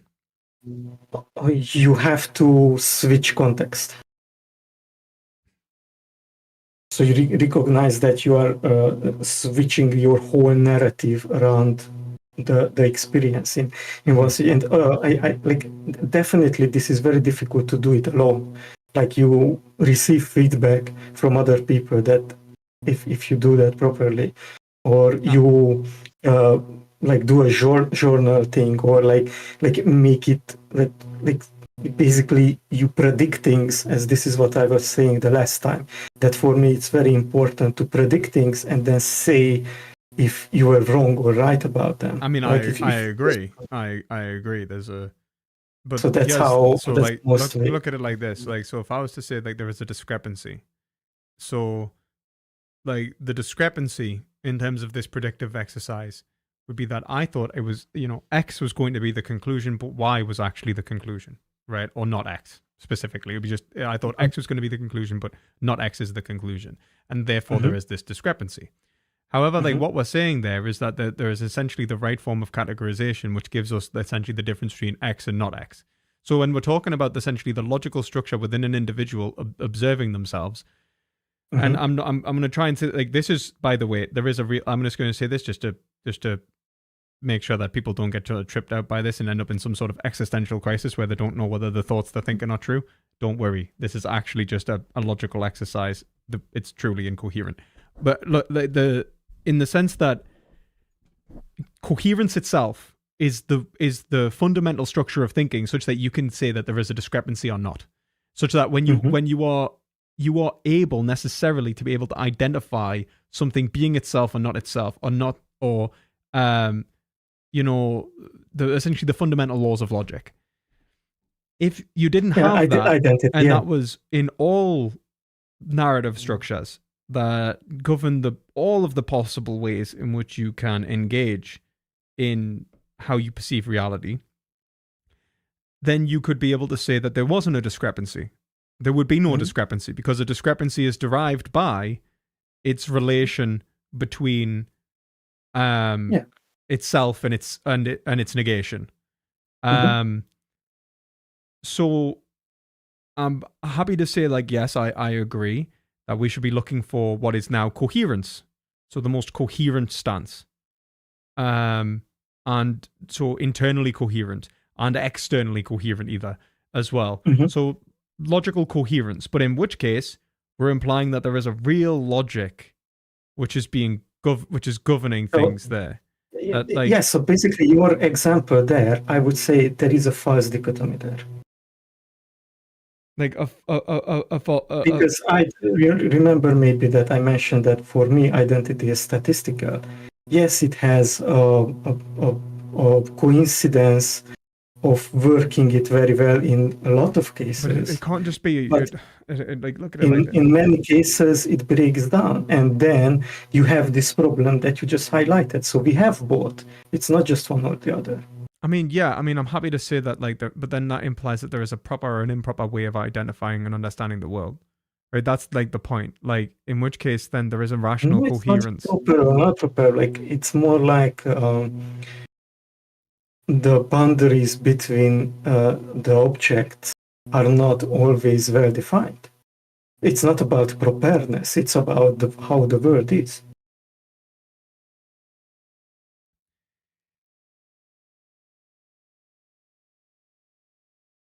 It's just not always possible.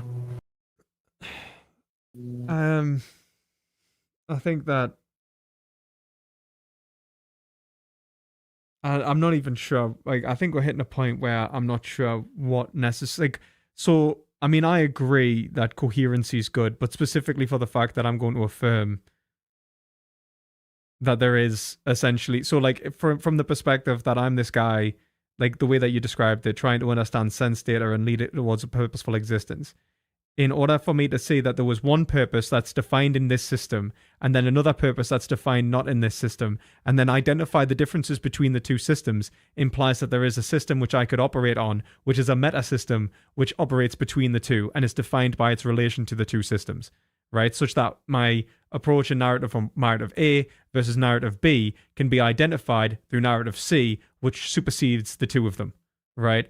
And I'm not sure that, like, when we are talking about it, that's how it's end up being communicated, but I'm not sure that you really need that to actually happen. Well, otherwise, you could even talk about internally for narrative A, you can talk about the internal logical inconsistencies there, I agree. And that would imply that there is a real fittingness to the concept. There has to be some sort of real mechanism which it is essentially coherent or incoherent against. Not just, and like, I mean, because I know that you don't want to say that that there is no truth in the specific scenario, such that like you would agree that in certain scenarios that like there is a correct or an incorrect way of engaging with it. You just want to say that in relation to certain purposes. Now you want to say that the purposes are defined within the system, and not in reality. Now when I push back on that and I'll say, well, if that's... But the system is part of reality. I mean, I agree that the system's part of reality. That's not the point. Like it's whether there is an actual teleology or fittingness to the concept or logical structure. I have an example. Let's say you are working in an office and you have a highly special pen, something that you obtained from a foreign country. You never seen anyone have it. It's not unique, but it's very, very special. It's highly unlikely that anyone has it. You leave it on your desk, you leave it there, and disappears.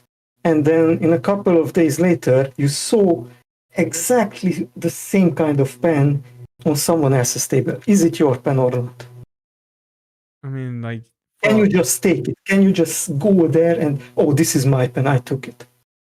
I think most people would say that, yes, that's my pen. But I think that's unreasonable. You would have to ask first. Well, I mean, like, I agree, but what we're talking about is epistemic confidence. Like, and I mean, such that if I was to, like, so for example, let's say I was to watch them take my pen, put it on their desk, I could then walk up and then say, this is my pen and take it back. So, like, what we're talking about is just probabilistic reasoning. And I'm happy to say I agree that there is points of like, I'm not going to deny things like Bayes' theorem in terms of the indication of the probability of certain events. Like, my point is to sort of push back on the idea of how these events, like, all of this implies a logical structure. This is like an actual real logical structure. Like, it's not a self-contained separate structure competing with other structures that are equally true. There is an actual truth or not to this case, like, necessarily, even for it to be... This is about the identity of objects, right? I think this works in every case. Like, as long as you have a continuum of perception of the object, you maintain the identity. But as soon as there is some kind of gap in it, you can't be really sure anymore.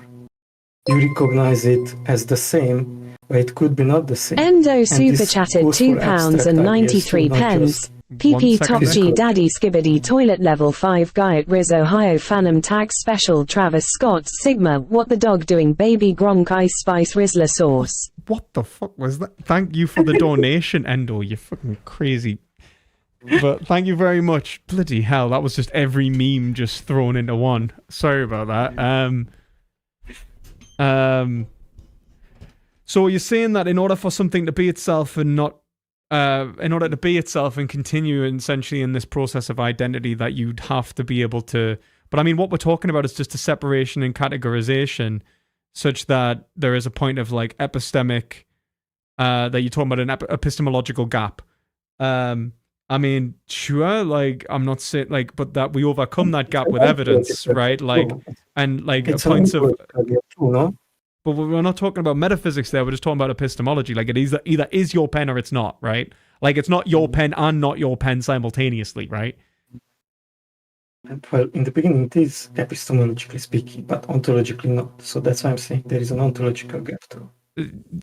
So you say, but but that's the point. You're wanting to say that there's not a logical gap. I'm saying that there can't be an ontological gap. Like, it doesn't make sense. Like, the gap's not, like... It could be not your pen. Like, you can't identify. Yeah, but that way it's the negation, so it's not your pen. So it either is or it is not. Like... It is or not, yes. It defines, like, the whole point of logic is it defines it defines possibility. Like, you're looking at possibility as it's defining logic. And my whole thing of pushing back is to say that in order to do this, you already have to define a relationship between these possibilities that can be explained and understood, such that it could even happen. This is why, like, Leibniz's whole principle of sufficient reason is to just basically say it might look arbitrary to us, but it's not. And, like, I don't know, man. I think we've hit a point in which I don't know. Like, I don't know if anyone in chat necessarily knows better. But I'm certainly lost, and I don't think it's your fault. I think you've done a very good job of trying to explicate your position, and I'm not. I think I'm very, very, very skeptical of your position, and I think that you're the same with mine, and I think that's fine. But like, yeah, well, thank you for giving me so much time. To be honest, oh no, it's okay, and I hope I don't come across like obviously I'm just. It's just mind bending, I guess, isn't it? Like, I think, you know, it's like the point where it's like I'm not sure, like, because obviously when we're talking about this stuff, it is a difficult thing to comprehend anyway at the best of times. So, but I do appreciate you coming on and having a chat. Yeah, thank you for having me. Is there anything that you'd like to say before you leave? Because I don't want to just end it abruptly, like I'm ending this, because that's not what I'm trying to say. It's just that I think we've hit a kind of... Yes, I think we've get into a kind of circular stuff, and it's unproductive at some point to try it. Like, definitely it's a good feedback for me on what to work on and what to try to look into more, and like where are the weaker points where, like, I find it more difficult to explain. And again, thank you very much. Thank you very much, and I'll catch you later, man. Catch you later. Bye. Bye. I'm gonna quickly take this opportunity to go to the bathroom. If anyone wants to call in, they're welcome to. Enjoy a German dance.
what you say about my traditional music. Okay, so I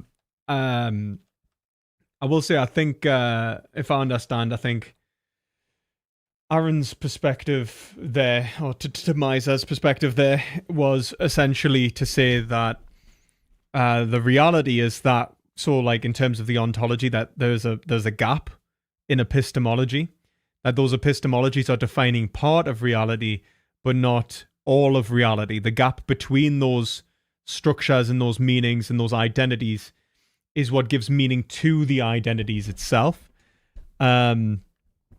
Such that it makes them be as like in terms of like their actuality, it sort of actualizes those possibilities. But then the realm of possibility, which supersedes that, it's essentially the more moments you add in, the more gaps you have, the more more things that it can't explain. So it's sort of this point of saying that there is always something beyond what the system can actually explain. And I can see why an interpretation of quantum dynamics would lead you that way. Although I necessarily disagree. I think that there are no gaps. I think that to talk about the gap is the mistake. To talk about the gap as existing, it doesn't exist. There's nothing there. There's nothing there yet. That's the whole point. If it was there, then it would be determinate. But in the point of indeterminacy, there's absolutely nothing there. So there's no gap. What is there is that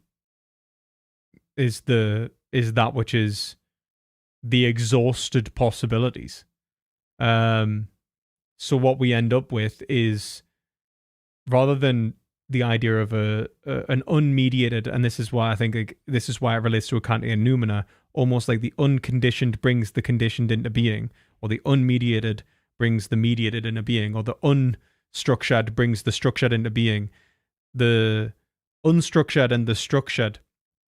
The unstructured is defined by the structured. It's actually retrocausative. Its